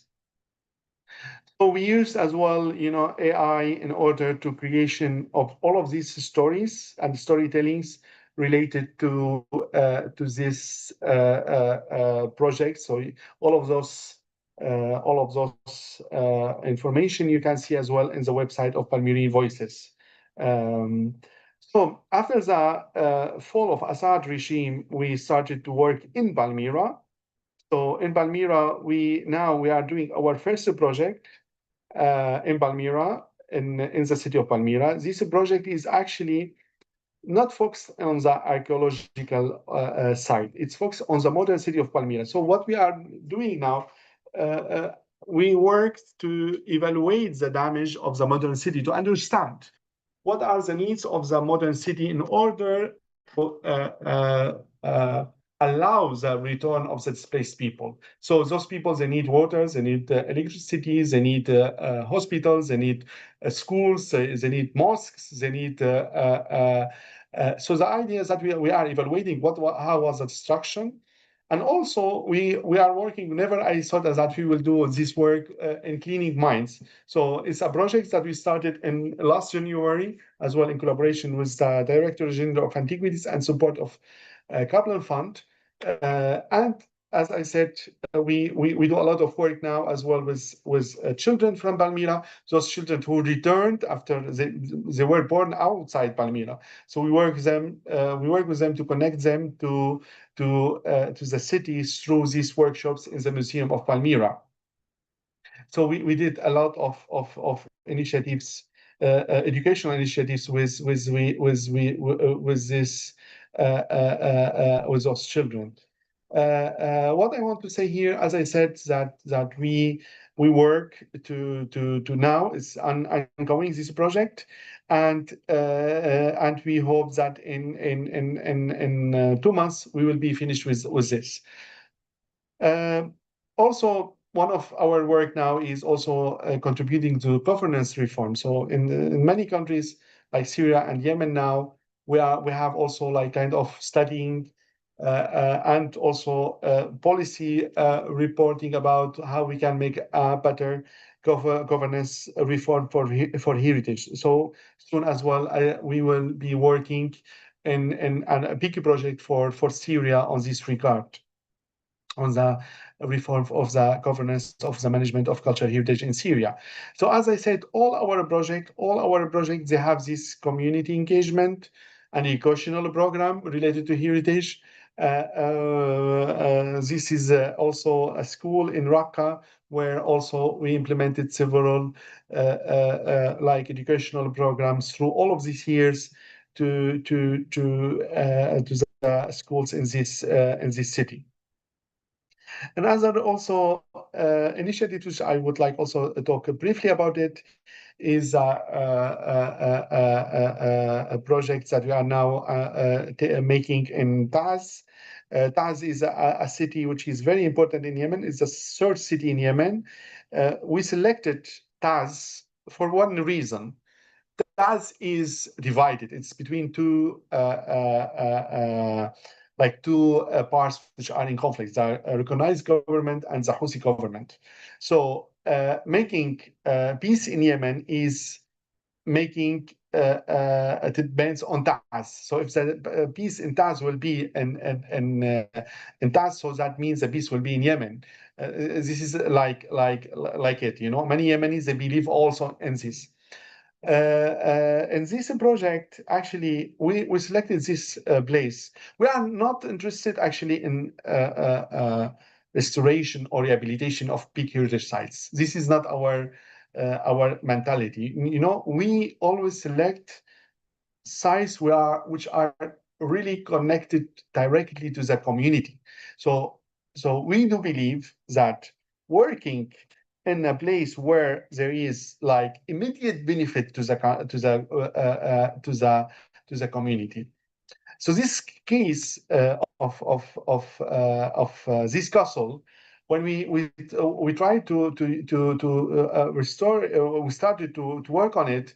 It was very clear for us that it is not just an heritage monument. It is first one of the biggest symbol of the Yemeni identity, but also it is a long of the city of Taz. So everyone in the city, when you want to have something nice, go or nice time, go to this castle because it's on the mountain and it's like a nice place and it's also a nice park, you know, that So the city breathes through this castle. So it was totally affected. You can see the photos, how it was very affected by the conflict. It was also threatened the city, because a lot of destruction also was threatening the people who are living below the castle. First, we did our project to documentation, to make a documentation understanding what are the needs. This is a project was funded by ALIF, Alliance for Cultural Heritage Protection in Conflict. We started to document and understand the assessment, the needs assessment as well of this castle. For example, this building, it was a museum. It was totally destroyed and collapsed. And now we are working to excavate the museum and to find what it was then. So now, since 3 years, we started a big project as well, funded by the U.S. Ambassador Fund. And with this project now, we are cleaning. We did a lot of restoration as well. Who also helped us in this was our partner, who is the most technical side of restoration, Rehabimet, the Spanish NGO, who are specialized on rehabilitation. We are not specialized in rehabilitation, but we work with Rehabimet for their advice on rehabilitation. We always connect communities to all the projects. So we did a lot of lectures at university, as well in schools. We did festivals, with children's, in those schools. And then we started this long process, restoration. So you can see how it was before, after. And now it's ongoing. So in the end of this year, we hope to finish the project. You can see also we designed always books for children, so to teach those heritage for children in school. So you can see all of that. Again, we believe in empowering as well youth. So this is a program. We designed it with Western England University in Bristol. So it's a program was climate change, conflict, and heritage preservation in Yemen. So we trained around 10 people, 10 students in architecture, in order to understand how climate change also affected the cultural heritage preservation. So always, especially countries like Yemen, also countries in conflict are very vulnerable to climate change. So they are suffering a lot from climate change. So here you can see, we have this our as well white paper or guidelines, climate change, conflict, and heritage preservation. So we discuss as well all how we can we did several projects related to climate change. So all of that was explained, and you can find it as well in our website in the Yemen part, where there are the projects of Yemen. Again, one our projects also now it's undergoing as well in partnership with Directorate of Antiquities and Science, is preservation of documentary heritage and the support of cultural emergency response. So we found thousands and thousands of archives, also heritage, some manuscript in this. So we built a laboratory in the museums in order we trained around 15 people, and to carry out also the preservation of these archives and manuscripts. And I want to say here as well, so this is undergoing, and now we have another new projects undergoing in Yemen, which they started with ANJ initiatives. Again, I will finish as well with this project where we work with refugees. So in Spain, especially in Barcelona, we organize many. We have our initiative Abwab. It's since 2018, where we work with refugees. We bring them to museums, to cultural centers, to opera houses, and the idea as well, how to can use heritage for inclusion and for integration, and also connect them to the locals. So because, as I said, the refugees, when they leave their countries, they are very affected, and they are still need really to be reconnected with the host country. So we organize in Barcelona several tours, concerts to those, and this is, as I said, one of the things that we do believe as well. When you are going to a concert and enjoy it, also you are contributing to the well-being. So always, also well-being is connected to peace building. We do also many workshops with children's with refugee students. Here we are working a lot with Ukrainian in Barcelona.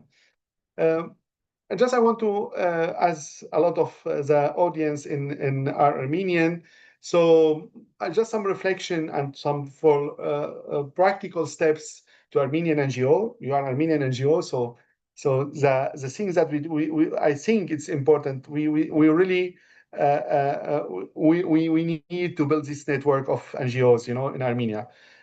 We really need to work on the open sources digital database also for cultural assist, and I am talking Armenia and Nagorno-Karabakh.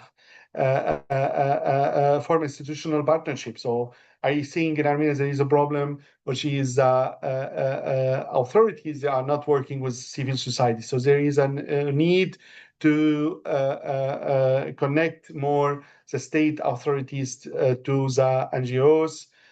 Also launch youth heritage hubs, as I said, also some of the examples that I mentioned in Syria. So it will be nice to create also this for the people from Nagorno-Karabakh, and especially, work in the documentation of the intangible heritage and cultural practice of the displaced people from Nagorno-Karabakh.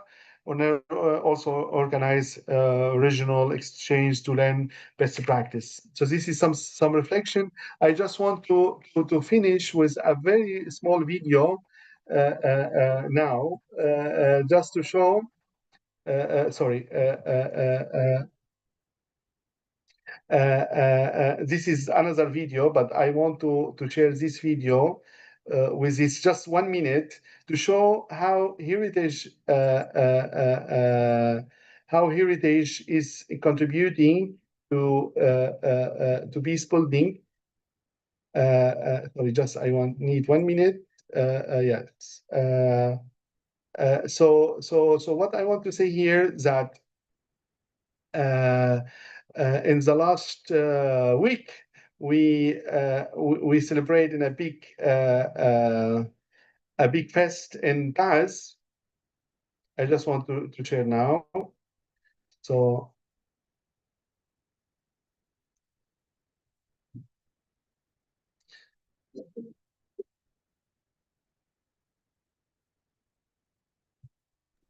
We can't hear the voice. We can't listen to the video voice.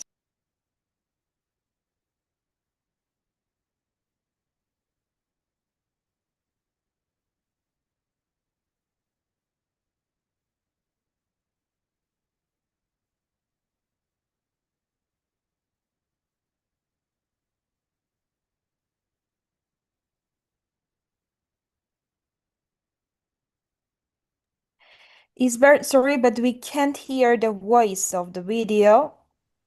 Can you reshare it with the audio, sharing audio too? Because there is a way to share audio. If it's not possible, you can just send the link to my WhatsApp. I can share. Okay, you can share it, because this is a very nice story happened as well. I can share with the audience here also, so you can see it. Sorry, I thought that it will be possible that you will see it. Also, there is a story which also I want to share. It's really very nice to explain this story. I just want 1 minute, and we will finish. What is the story behind this? So this is one of the people who were working with us in restoration project. And this guy worked for like 2 years, and in the end, he was able to marry. So, and to have a big fest in the place where we restored the castle.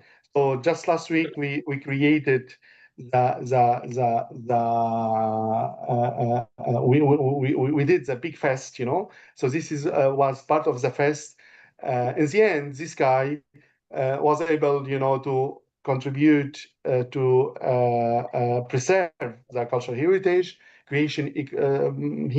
Had also the resources to be able to make a house in his city, and as well to marry, you know. So all of this process to show how cultural heritage is also connected to peace building, you know. So in the end, you know, this guy feel very, very proud that he contributed to preservation of this city, and this also this work contributed as well to make a better life for him, you know.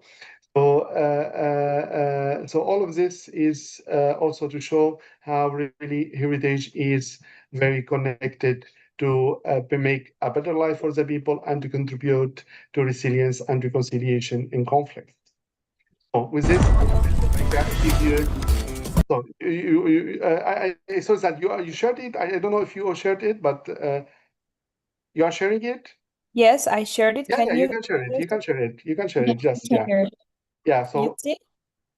You see the screen? yes, we see it, but it's still. Yes. Yeah.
Yeah, thank you very much. I hope that you enjoyed the talk, and yeah, I would be very, very happy to answer your question.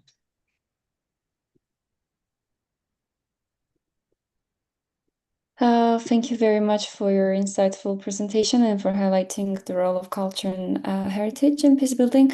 And if we have questions, you can raise your hand and ask.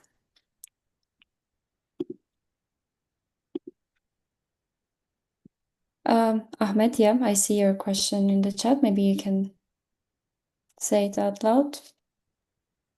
Okay, thank you very much for the presentations, Ms. Mo. It is really nice to see that civil society and NGOs are in the forefront. I think that's the healthiest way to do it.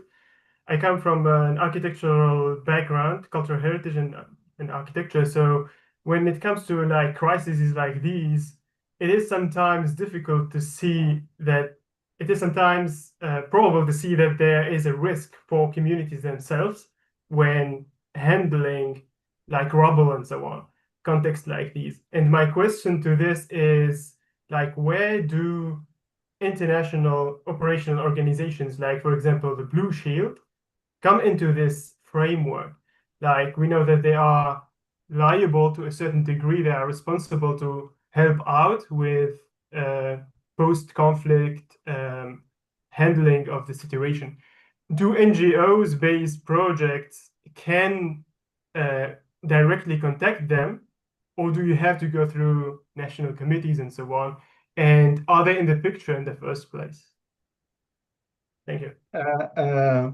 So yeah, Blue Shield is one of our main partners. So we did a lot of work and we did a lot of projects with them.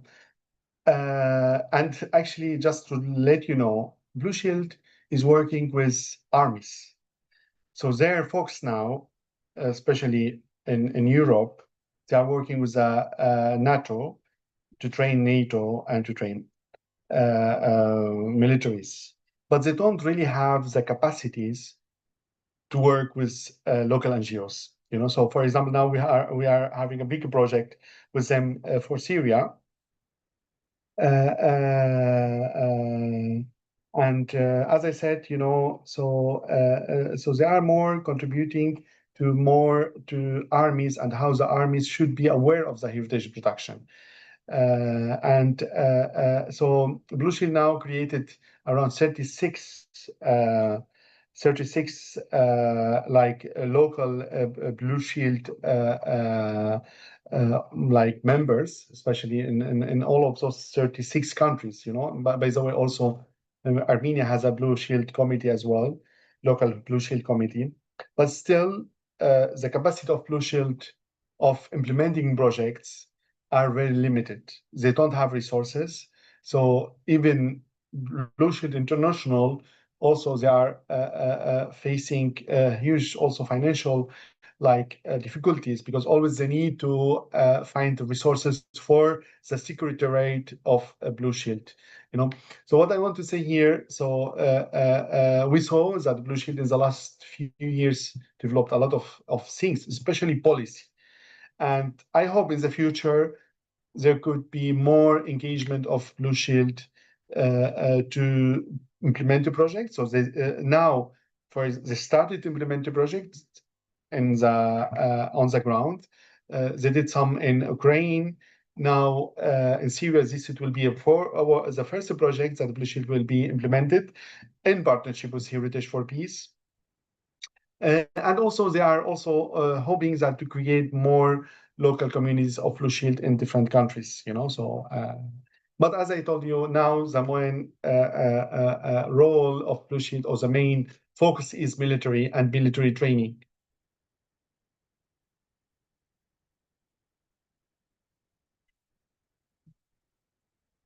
Has a question? Thank you.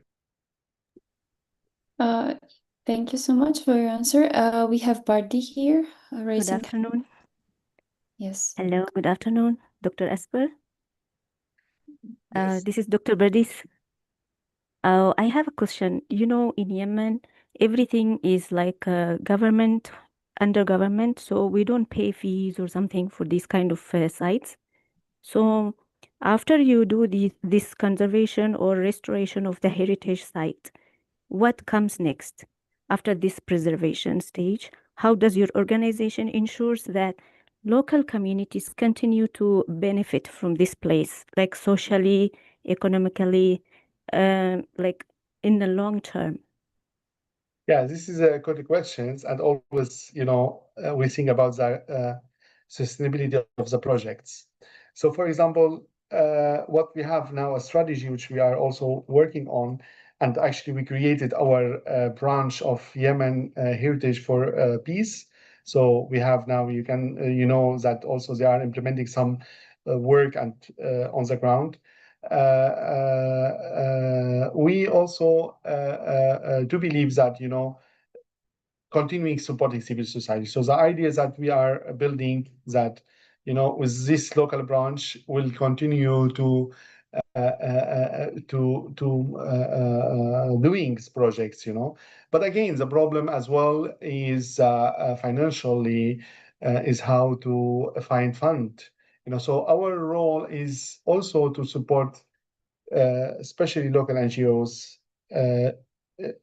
with empowering them about how they can write a proposal, how they can make a project management, connect them with the funders, because actually it's our role. We cannot continue always, trying to apply ourselves to make a project. So our idea is empowering local, putting them in contact with the international community, putting them as well in the international funders, and they will be managing that for themselves, So we did that for Yemen, we did that for Syria, and also we hope in the future we will do that for other countries. Okay, so you spoke about Qahira Castle. So after preserving this place, do you have any other plan, like employing people or Absolutely. We want also, especially the entrance of the castle building. It's a huge building, so we want yes. also to see how we can use it for permanent, like also as we said in Syria, we have these cultural hubs. We would like to create something also similar in the castle. This is our hope, because it's easy when you have the buildings, then it's easy to create activities, So this is also our thing. We want also to make to see how we can as well, what kind of activities so could be implemented. So this is also now we are studying this, but again, the problem, as I said, the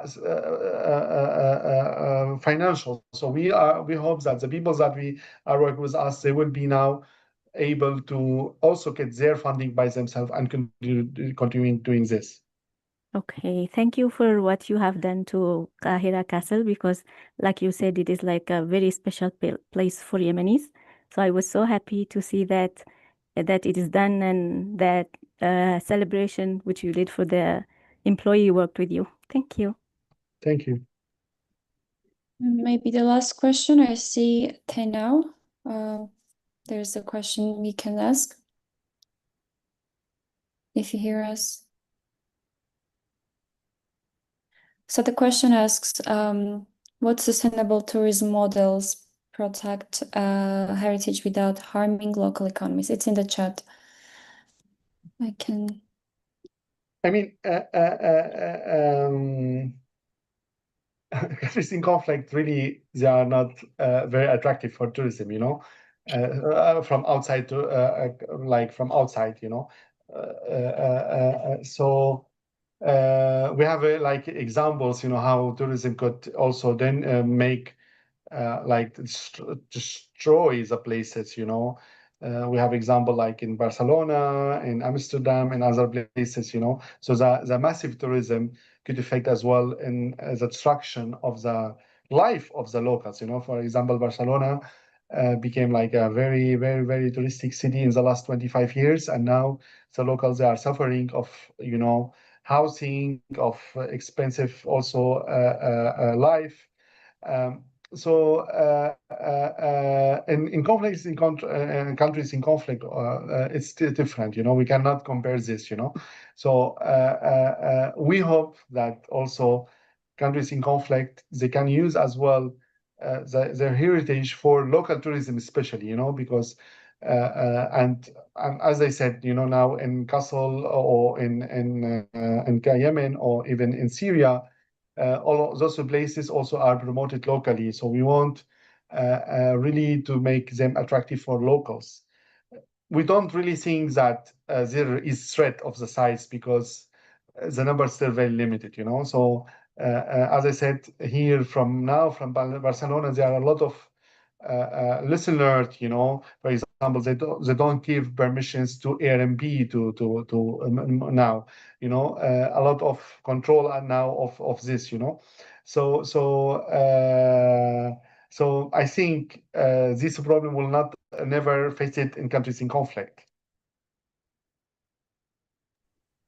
Thank you so much for your answer, and we truly appreciate you addressing the importance of raising awareness about threats in cultural heritage, including cases such as the endangered cultural heritage of Artsakh Nagorno-Karabakh. By the way, we will have a session on this on 18th of July, so you will have this more detailed, and we truly appreciate you sharing your experience and insights with us today. It was a pleasure. Thank you Thank so you very much. much. Thank you very much. We will have a break, a music break, and then we'll continue with our first speaker.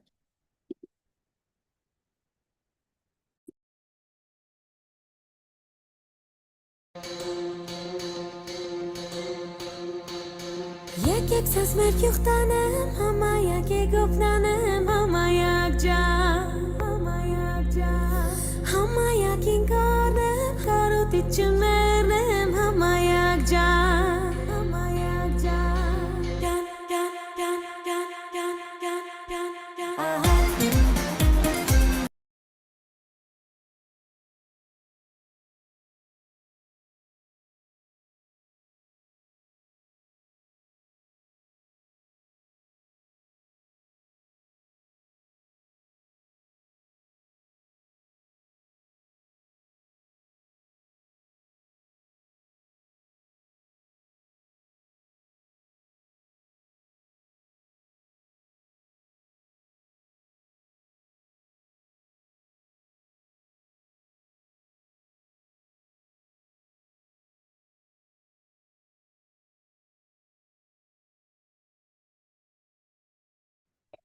So I guess we have share screen. That's why we turn our music off. So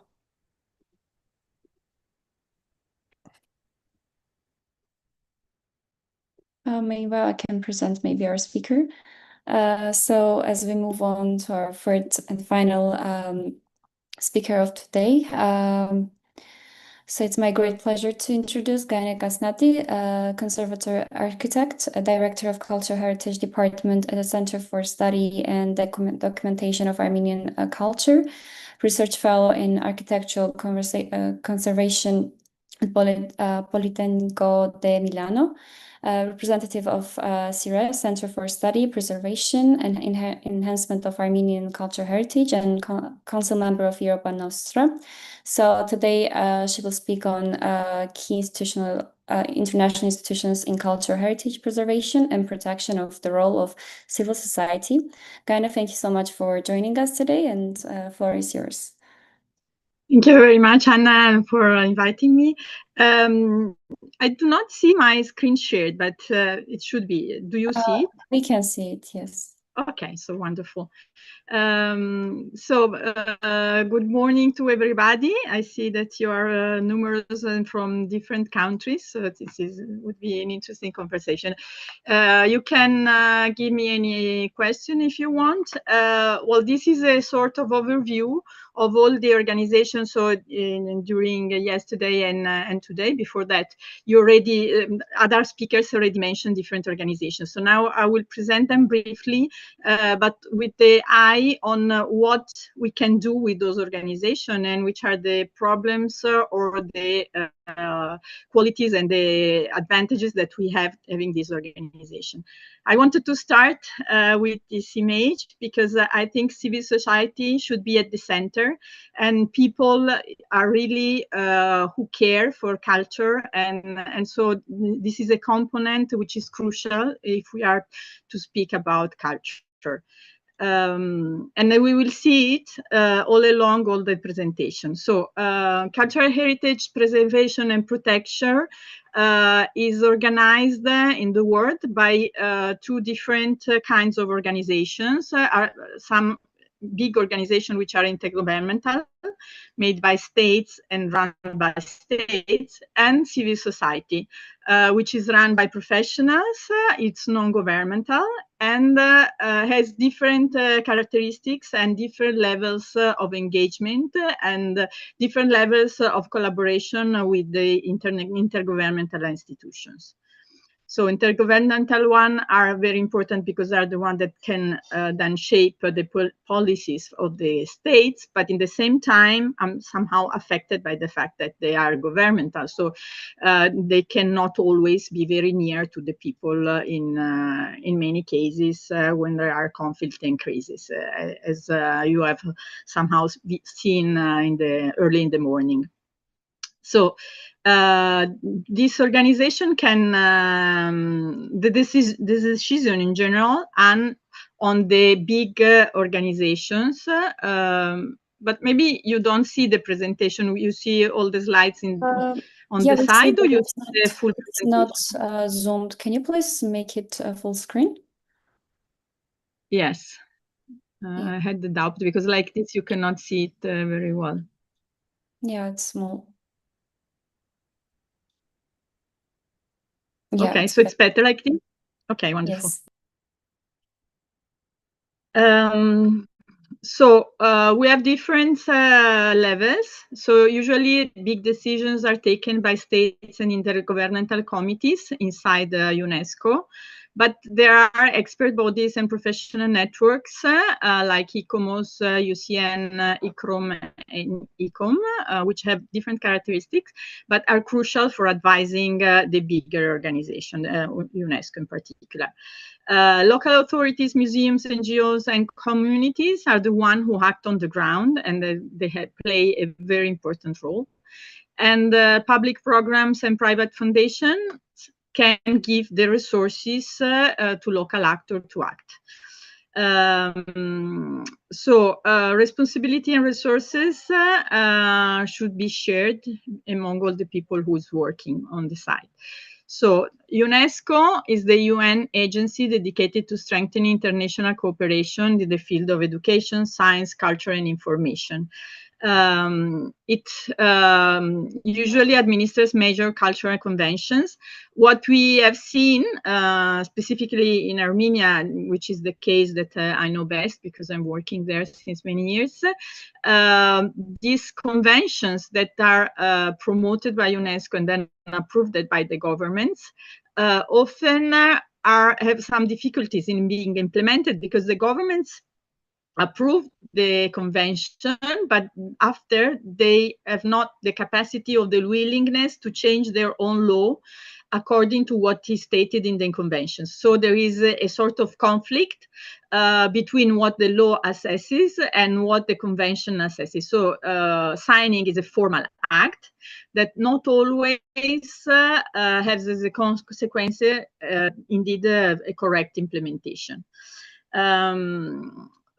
In practice, the most famous instrument of UNESCO, the one that everybody knows, is the World Heritage List, but there are so many other rules, regulations, committees, lists, and as was mentioned before, now there is a big discussion on AI and the role that should have and how to protect the cultural sector by this development of AI, which is still not ruled because it's too rapid to have the capacity and the possibility to create some rules and regulations for all. The states can vote inside the committees. They are part of the committees that they connect and meet several times during the year. But the field work is implemented through three advisory bodies, ICOMOS, IUCN, and ICROM. This is from one side good because is in this organization that the expertise is.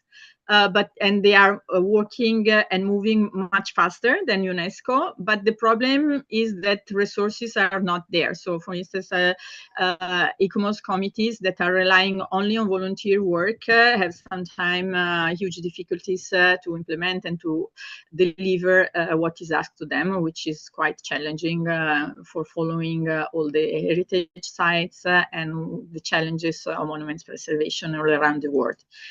ICOMOS, in fact, is an NGO. It was founded in 1965. And it's simply a non-governmental network of heritage professionals and volunteers. Every state has its own ICOMOS council, and the rules inside the local councils are a bit different, and every countries organizes think as they can. As usually, there is no funding connected to the creation of ICOMOS. The ICOMOS local councils are created like NGOs.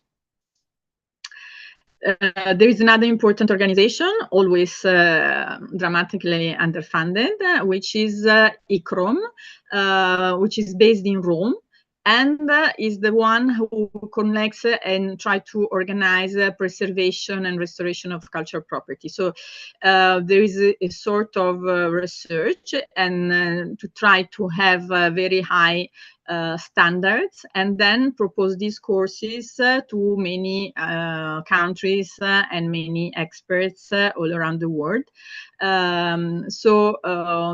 This group of alumni from ICROM courses are going to implement the preservation works all around the world. There are many courses. You can also apply if you want. So on the website of ICROM, there are the list of all the courses that are offered. Every course has different characteristics, so can be offered to different kind of experts, different in the sense of specialization, but also in the sense of provenance and country of provenance.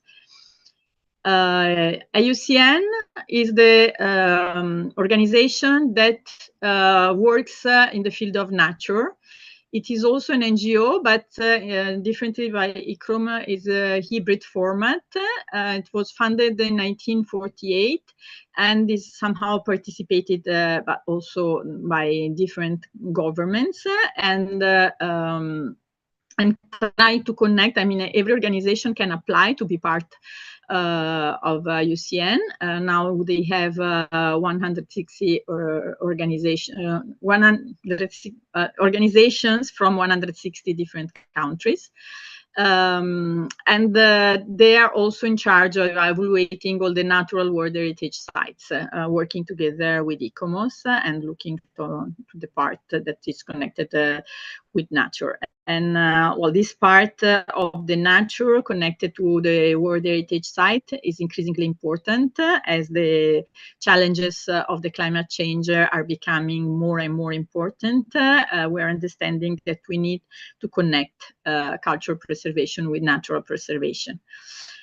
The ICOM, International Council of Museums, is also an NGO that was founded in 1946 and put together all museum professionals in the world. It's not one of the official heritage advisory bodies, but it has always a consultative status at the UN and sets museum ethics and do several activities which are very interesting. So they have an ICOM award, which is trying to promote the application of sustainability measures in the running of the museums. We have spoken about looting, about heritage in conflict. So they are publishing the red list for cultural heritage. This red list has some problems. I mean, they are very important, but for instance, it has not been possible to create a red list for Artsakh heritage. And the reasons are two. So first of all, ICOM can prepare a red list only for a recognized country. So while a country is not officially recognized as a country, it cannot have its own red list. And this is really a problem because, well, when a country does not have, when the heritage of a certain population does not have the recognition of belonging to a recognized country, this is the moment in which the heritage is damaged, is endangered mostly. But this instrument cannot work because of that. So this is a problem. The second problem is that in this list, we can input only properly registered heritage that can be under the High Convention protocols relate to Interpol. So once you have heritage listed in the Interpol registry, then you can prepare the red list. So as you see, there are very important tools, but there are some nuances which make the use of those tools quite tricky in certain moments. ICOM is organizing lots of activities to enroll different experts from museums. So you can browse the website and find many occasions, and you can become member and so have discounts or free entrance to museums. It's a very interesting organization. The so-called Red Cross of Heritage is the Blue Shield that was already mentioned in the past presentation. This is a tool. It is an international NGO founded in 1996, and it is considered as a tool for the implementation of the Hague Convention for the protection of heritage. This is also a tool which is very important, but it's very difficult to really implement all its possibilities because, first of all, you need to register the certain heritage under the Hague Convention. So this means to prepare a report on the cultural importance of the site, but also by the fact that the military would not use it during a conflict.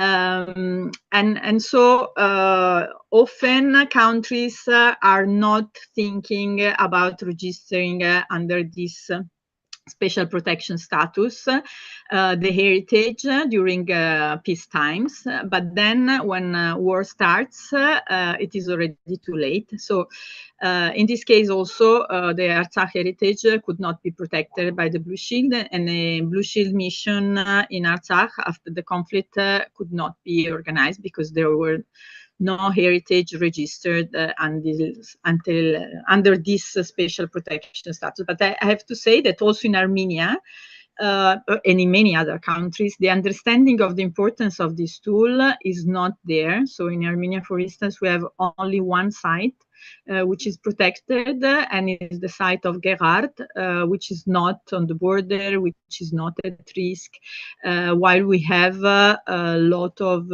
important sites along the borders with Azerbaijan, which are contested and that are at risk, and so that would need to have this special tool active. So it is very important to reflect how to create the possibilities for implementing the tools that the international rules and regulations are giving to us, which are very good, but need this these attentions.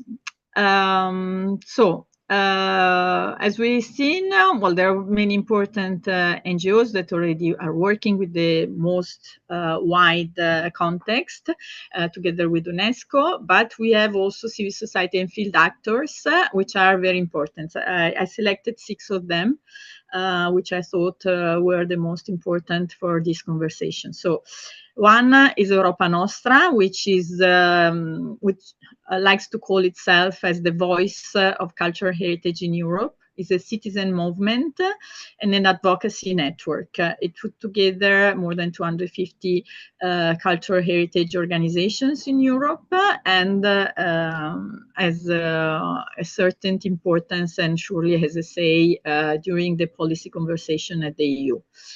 The World Monument Fund is based in the US and is a private foundation which can collect important fundings, and so it is aimed mainly to the rescue of endangered sites worldwide, but there's also a clear attention for people and civil society.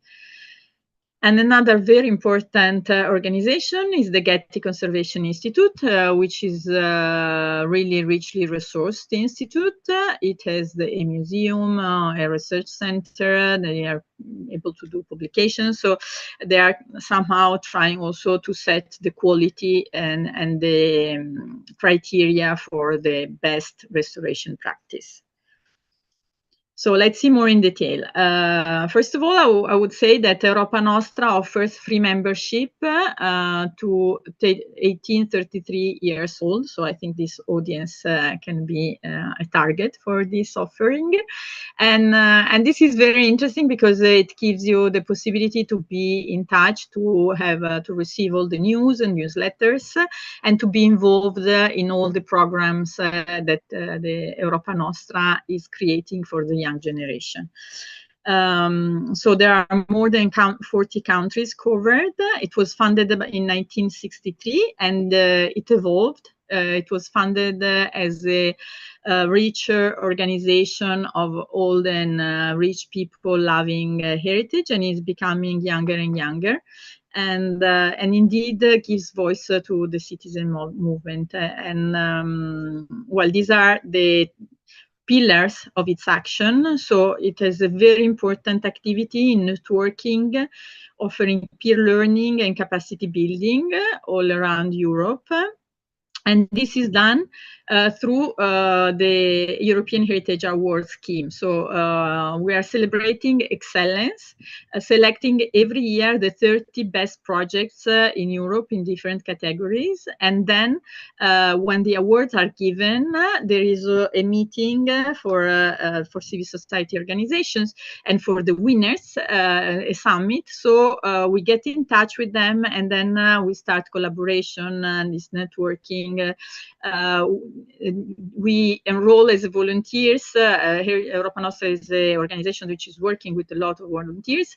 And then, so this starts policy and advocacy. So we organize conferences, publications, and this to create the base for conversations at the policy level, at the EU level in Brussels. And there is a project dedicated to the monuments in dangers, where also the volunteers of Europa Nostra and the European Investment Bank supports the nominators, supports people that are worried for the situation of some heritage sites. Everybody can nominate a site if it's member of Europa Nostra, or if he can have the endorsement of 2 other members of Europa Nostra. So this is another tool that you can use. The aim is mainly to enhance visibility on the project and the site, because this program doesn't give financing, but the support and the technical assistance and the advocacy activities we have seen in the 13 years that the program is implemented are giving very important results. So it's a huge help for the nominators. So if we want to see a bit more in detail the World Monument Fund, it is based in New York, but has venues spread in different countries. Is now working in 112 different countries, and he implemented more than 700 projects, and spent more than 120 million, for you to have an idea of the dimension. And as I was saying before, they also understand how important it is to work with local communities all around the world to safeguard irreplaceable cultural heritage. Well, the Getty is also very interesting for you, because they offer not only job opportunities, but also many opportunities for research. And they have a very rich library. We had the honor of having the Susan McDonald, the director of countries of monuments and sites of the Getty, visiting Armenia to try to identify possible venues for collaboration. So they are implementing several projects. They have different directions, and in every project they try to set the standards for the highest level of intervention all around the world. So these are some of the different training resources that they have. They have so many resources that you can download for free and you can access to. So I really advise you to have a look on their website. It will be very inspiring and very useful. We have other 3 important organizations that I wanted to present to you: ALIF, the Aga Khan Trust for Culture, and the Armenian Society of Fellows. So ALIF is the most important, I would say. It's an international alliance for the protection of heritage in conflict areas. And lastly, they added also the support for projects impacted by the climate change. It was born like a sort of spin-off of UNESCO, because UNESCO couldn't have the capacity of implementing projects. So ALIF is created like an NGO, but it's participated by different governments. So as a quite good financing possibility, and it works in several states, and we will see after more in detail. The Aga Khan Trust for Culture is also very rich and includes many interesting projects that can also be very interesting for each of you. The Aga Khan Award for Architecture, the Aga Khan Historic Cities Program, the Aga Khan Music Program, and the Aga Khan Music Award. The Aga Khan Trust Educational Program, and the Aga Khan Museum. The Armenian Society of Fellows is not so significant as at international levels for everyone, because it's specific for Armenian heritage, but is a very interesting example. So This is an organization which is not working with any kind of direct financing. It's simply a collection of different experts all around the world, scholars from many important universities that are going together to support the development of Armenian society and on the Armenian nation through works and projects in several different environments. So as we were saying, here you can see the quantity of projects that ALIF is implementing. It was funded more or less 10 years ago, and already did manage to support 640 projects in around 64 different countries with a total expenditure of 138 million. So you see the dimension and the possible impact of this organization.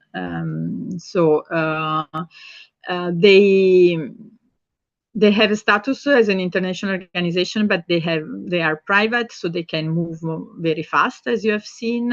And so their moving principle is simply to act as soon as possible, and they have the capacity to intervene in very little time where need be. And they are publishing calls, so everybody can present their projects if they see that there are some important challenges connected to the monuments. The Aga Khan Trust was funded in 1988, is also very big, and he did an incredible work for training artisans, more than 4,500. And they also managed to realize 350 restoration and conservation projects in a very short span of time. Also here, there are so many possibilities for you. So there are international youth fellowship. They're usually supporting people that struggle to have access to the more usual fellowship programs. They have international scholarship program, and they organize trainings on the field, on the ground. So they are trying to understand what is happening on the ground and to promote a better environment for the youth, for the new generation. So this is also for you a very interesting organization to look at. Well, the Armenian Society of Fellows connect not only Armenians, so this slide already should have been updated, because now we have more than 380 members. So the number of members is continuously increasing. They are coming from a very wide geographic distribution, although if the USA are more represented. But indeed, they can do a lot. And they are implementing very important and big projects in different fields. But in the field of humanities and culture, they are struggling to find the possible resources. So our organization, CIRE, was created together with them. So we are enjoying of their network, which is mainly a network of scholars and experts. But still, up to date, was not possible to have any economic support. Then, last but not least, I would like to present you why Europe is important also for non-European, because Europe, lastly, is doing very, very important work in the field of cultural heritage, and is trying to indeed set the standards. Europe is the continent where the investment in cultural heritage is absolutely the biggest compared to the other countries and continents. And still, we are thinking that this is not enough. So there are several principles which are very important and that I wanted to convey to you today. So one very important act was the declaration, well, the signing of the Faro Convention in 2005. So this changed completely the understanding of what cultural heritage is. So initially, the understanding was that cultural heritage was where some building or some object or some tradition coming to us from the past was important aesthetically or artistically.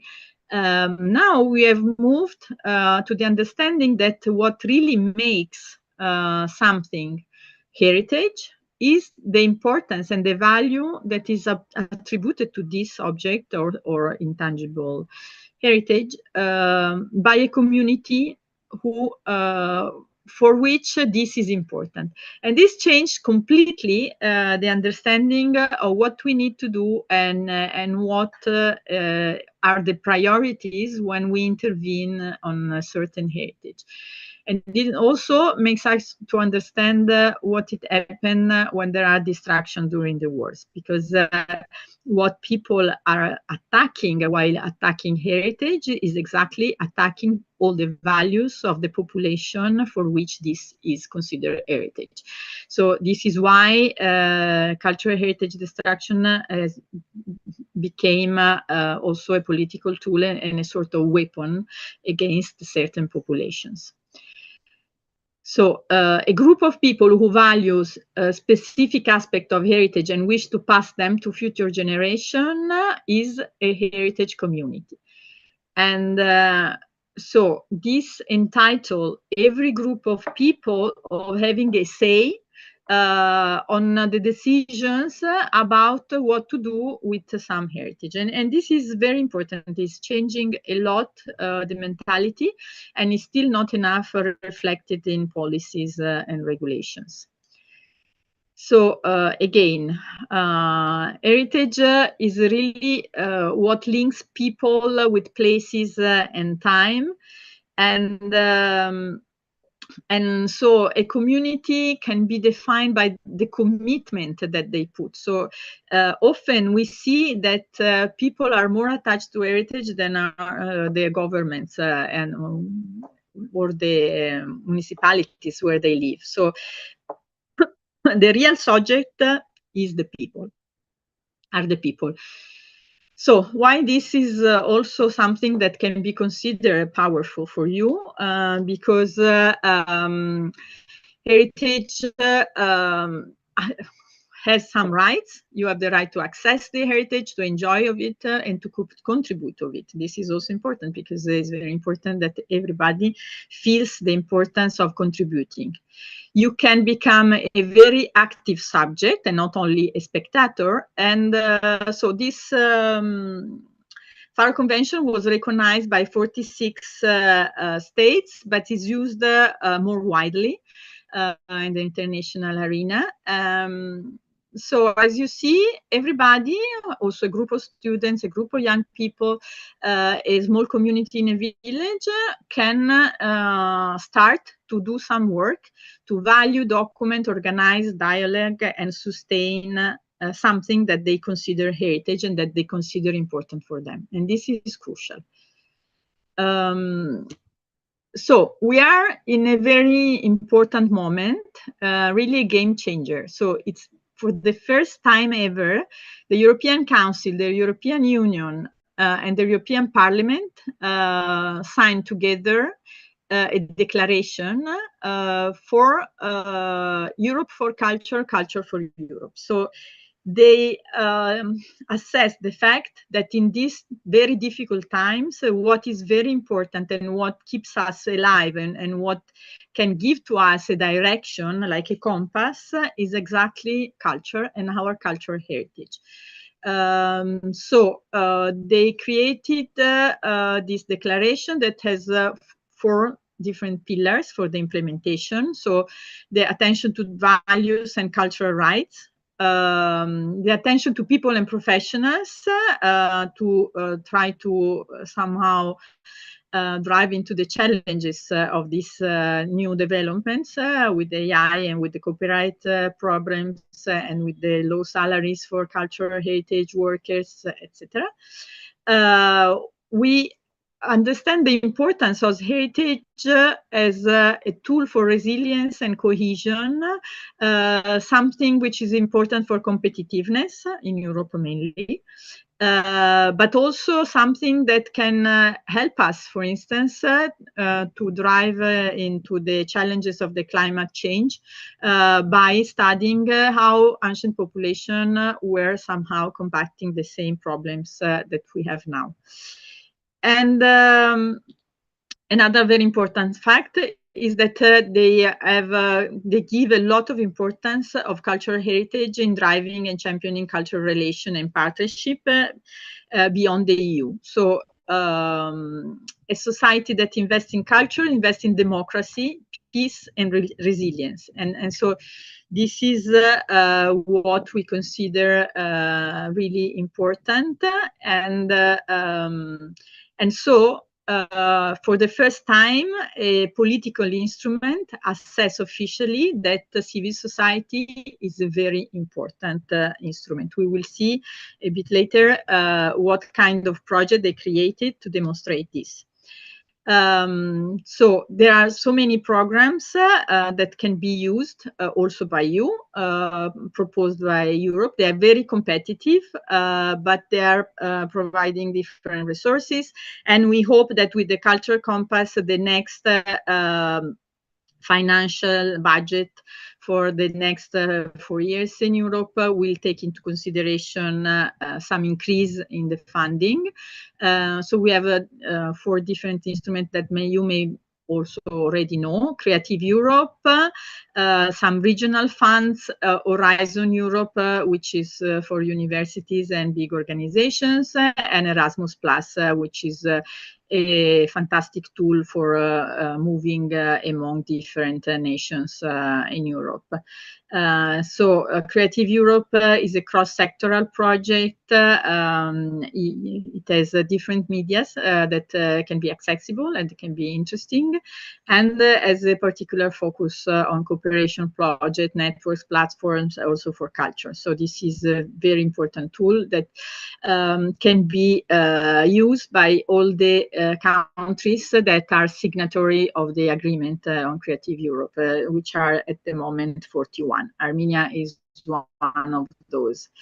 So we have different countries, as you see, also Georgia, Ukraine, Moldova, and the Western Balkans signatories of the Creative Europe agreement and can enjoy of this kind of projects.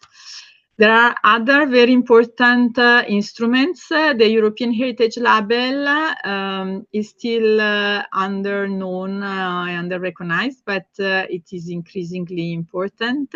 It gives recognition to sites which have made the history of Europe. So sites that are not necessarily interesting only because they are artistically and historically important, but because they witness very important events that made the history of Europe.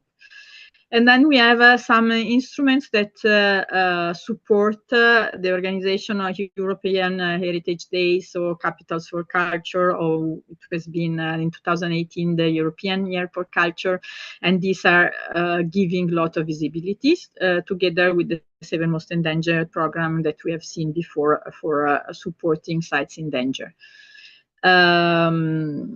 So you can access to all these projects through your National Creative Europe desk or through these different sites that are here in the presentation. I think then Kectil will share the presentation with you.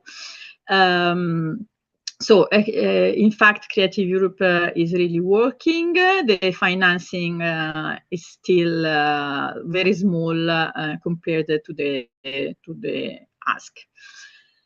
For 2028-2034, there is this Agora EU program, which will be the next generation program for culture, media, and democratic value. It is still under negotiation, but as you've seen, Creative Europe was about 2,000 billion. Here is about 8, not 2,000. 2.4, and now it is about 8.6. So the idea is to increase dramatically the investment because indeed the demand is very high. As we have seen that the civil society has importance, which is recognized by the European Cultural Compass, then the EU created this new project, the European Heritage Hub project. The pilot part has been already implemented successfully, so now we are in the preparatory action phase. If this will last in 2027, and if it will be successful, this program will be a permanent action of the EU. And we as CIRE, we are very proud to be the Yerevan Heritage Hub for this important project. So it is very important because the idea is to connect civil society organization to be able then to support them in what they do and to advocate to the policymakers on what civil society considers the most important challenges and the most important things. So it's a very important way to connect civil society and the policymakers. It is conceived for a Europe which is inclusive, so 11 neighboring countries are connected, are inside the project. Armenia is one of them. It is implemented under the leadership of Europa Nostra, but by 28 consortium partners. As you see, ALIF is among the partners, but CIRE also, and we are very proud of this. It will concentrate on 3 pillars, on the so-called triple transformation. So after the study on the ground, we have selected as important challenges the climate change, the possibility of having inclusion, cohesion, and accessibility, and the innovation and digital transition. So these are considered the 3 challenges of this time.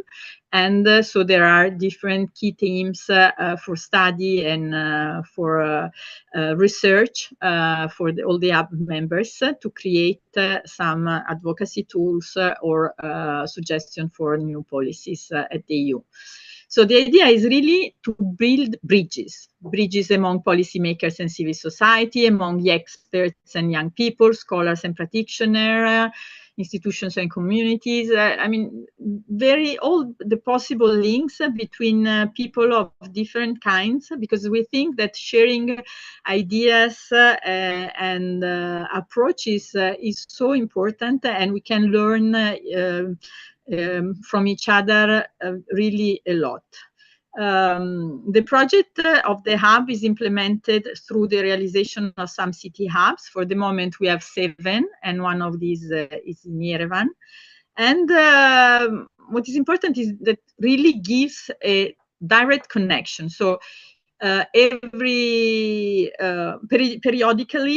we have meetings in Brussels with the European Commissioner for Culture, bringing on his desk what are the problems and ideas that we found on the ground. So this is very active and very effective.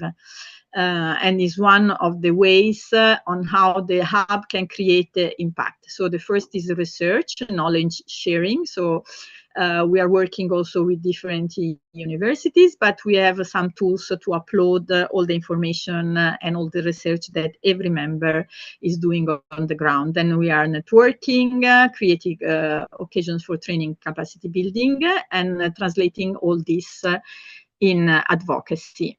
We are trying to involve the young generation in every step.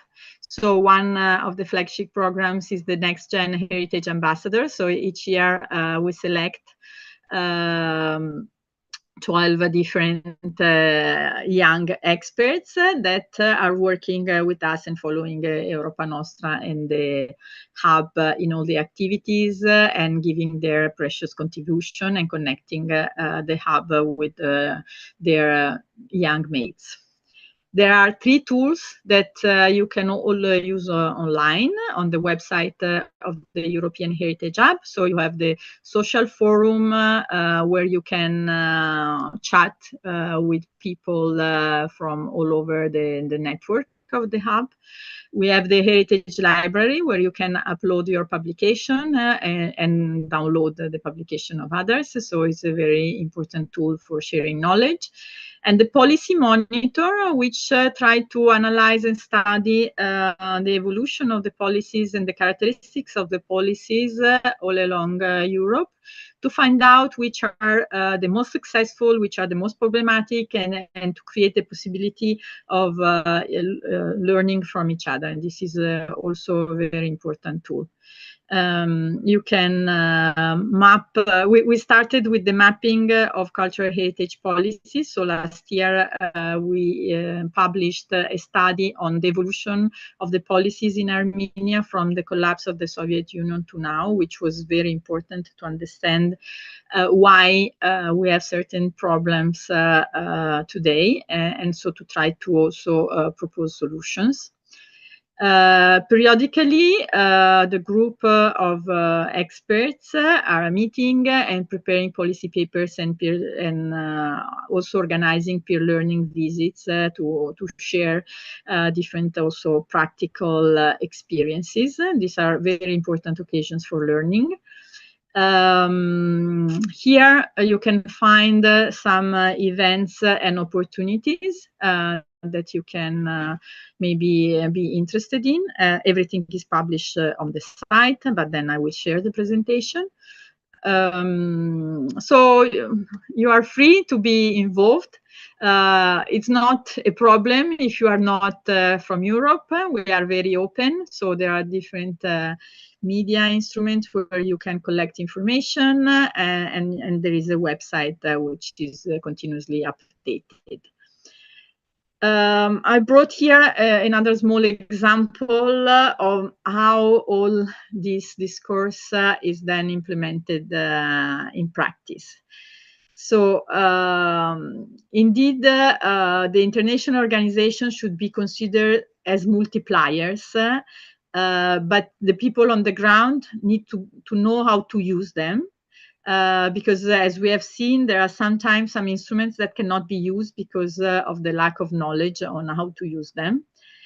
And you, as the youth, and all us as civil society, have a very important role to play, because we are really the one who are on the ground. We are the one who understand what are the challenges and what are the problems. So we recently convened a forum of all heritage organizations in Armenia.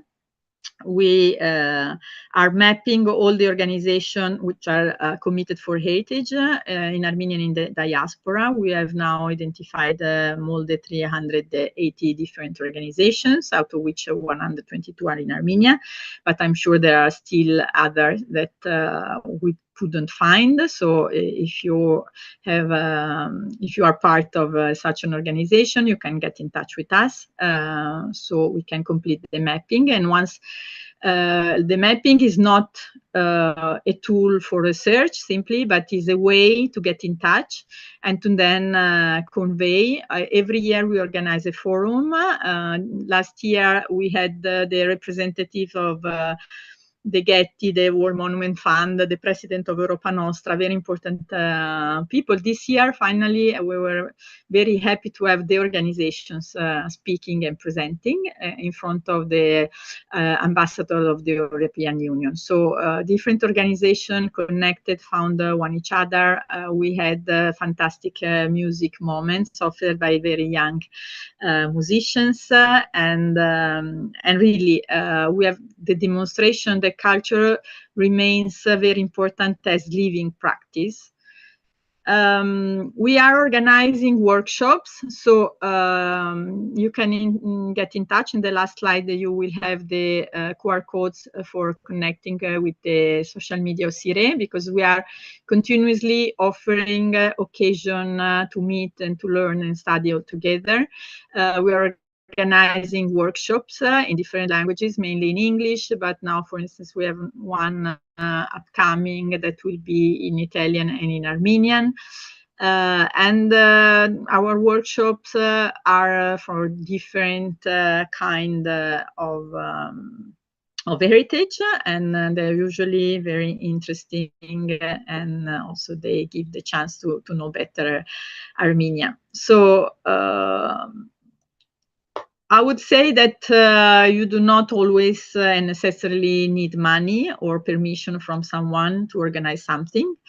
So you can always document, organize, and organize the presentation of what for you is important heritage. You can connect with professional networks and find partners everywhere in the world. And now this possibility of connecting online is really enriching our possibilities. You can ask also the public authorities. You should not be afraid of raise your voice and share with all evidence calls, events, and resources, so that our sector will become stronger and we can do much more for saving cultural heritage, our cultural heritage. So here you have the QR code if you want to connect. I would like to thank you all for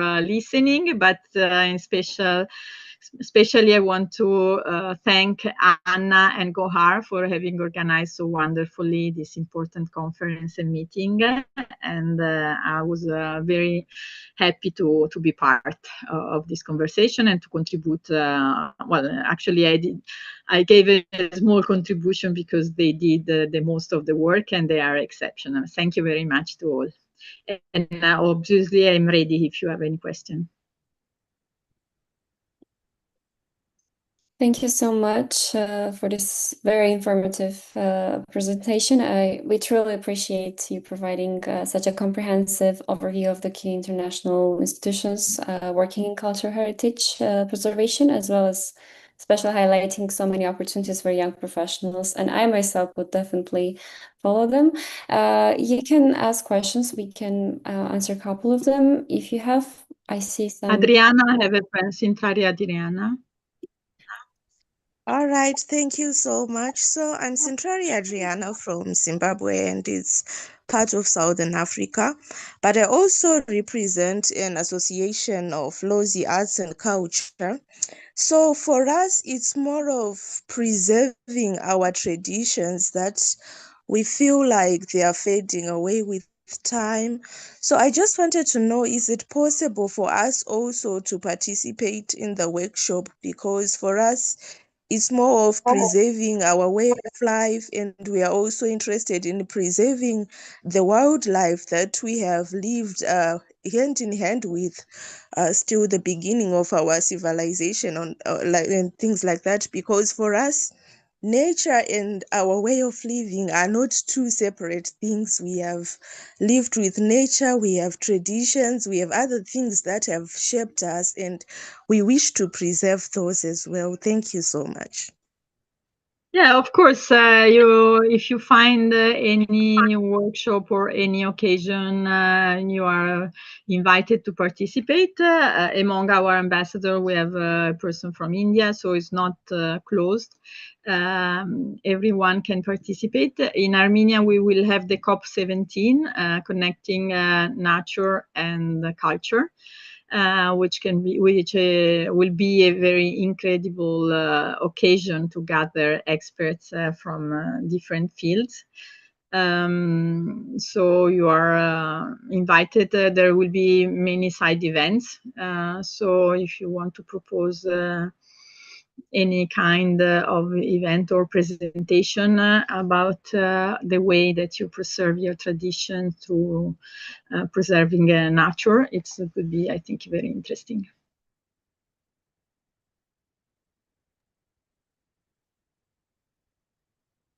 We have one question in the chat. Mariana Piruzyan.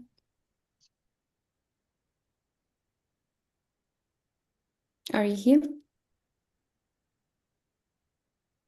Yes, Just an additional question regarding how diaspora communities could engage more effectively. You already mentioned some things we could do, but is there any other way how we could manage to strengthen our impact more effectively or to build more lasting connections and work more strategically across countries? And do you have maybe more additional practical lessons or recommendations for us regarding diaspora work?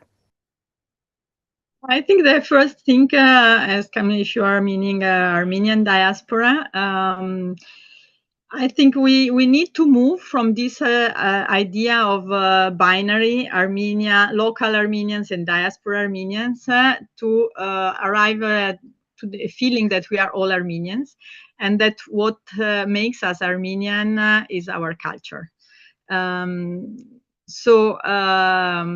I think that connecting what we wanted to do when we started this mapping of heritage organizations is exactly to map indifferently organizations from the diaspora and from Yerevan.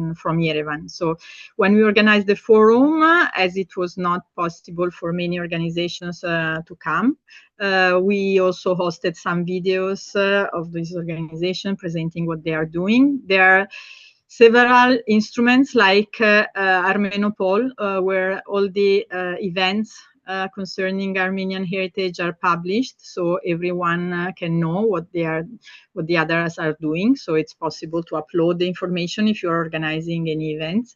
And well, we are trying also to propose to give the example. For instance, we organized in January Milano a week dedicated to Artsakh, and this was created without having any special funds, but simply by putting together local Armenian organizations from Artsakh, and Italian organization and diaspora organization to create something together at the same level. So what we think is very important is to consider that we are all at the same level and that we should promote collaboration.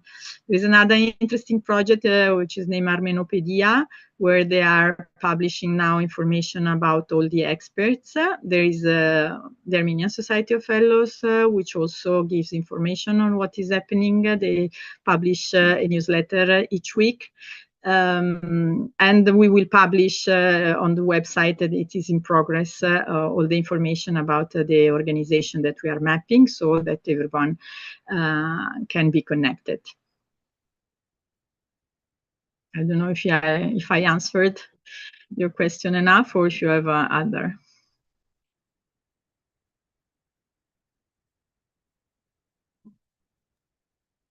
Yes, thank you very much.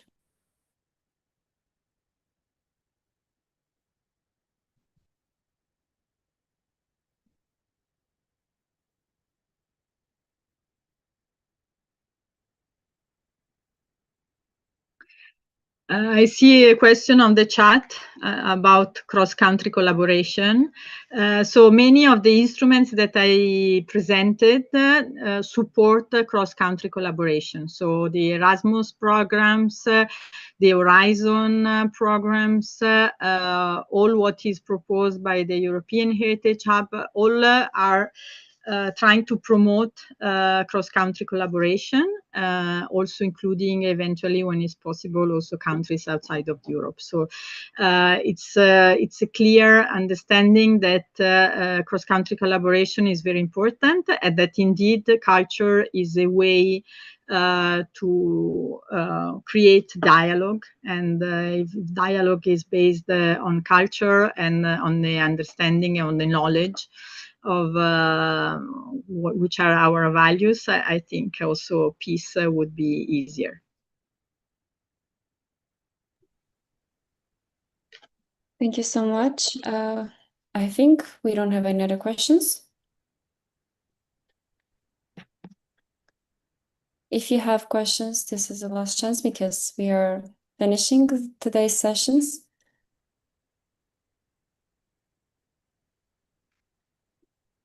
I guess that's all. Once again, thank you so much for joining us and for supporting, because Guyana has contributed so much to this initiative, youth-led initiative. So we are very grateful for this, and thanks to all of you to joining us from different parts of the world. And for tomorrow, so we are looking forward to seeing you tomorrow. The theme of the sessions will be Heritage Under Threat, Global Conflicts and Community Impacts. So together we will explore the impact of culture, impact of conflict on cultural heritage, with sessions on arts and cultural heritage in wartime in Ukraine and minority heritage challenges. So the first session will start at 1 p.m. Central European Time. So we will be happy to join us. So thank you so much for joining us today, and have a wonderful rest of your day. Thank you so much, and see you tomorrow. Thank you very much. Bye-bye. Bye-bye. Bye bye.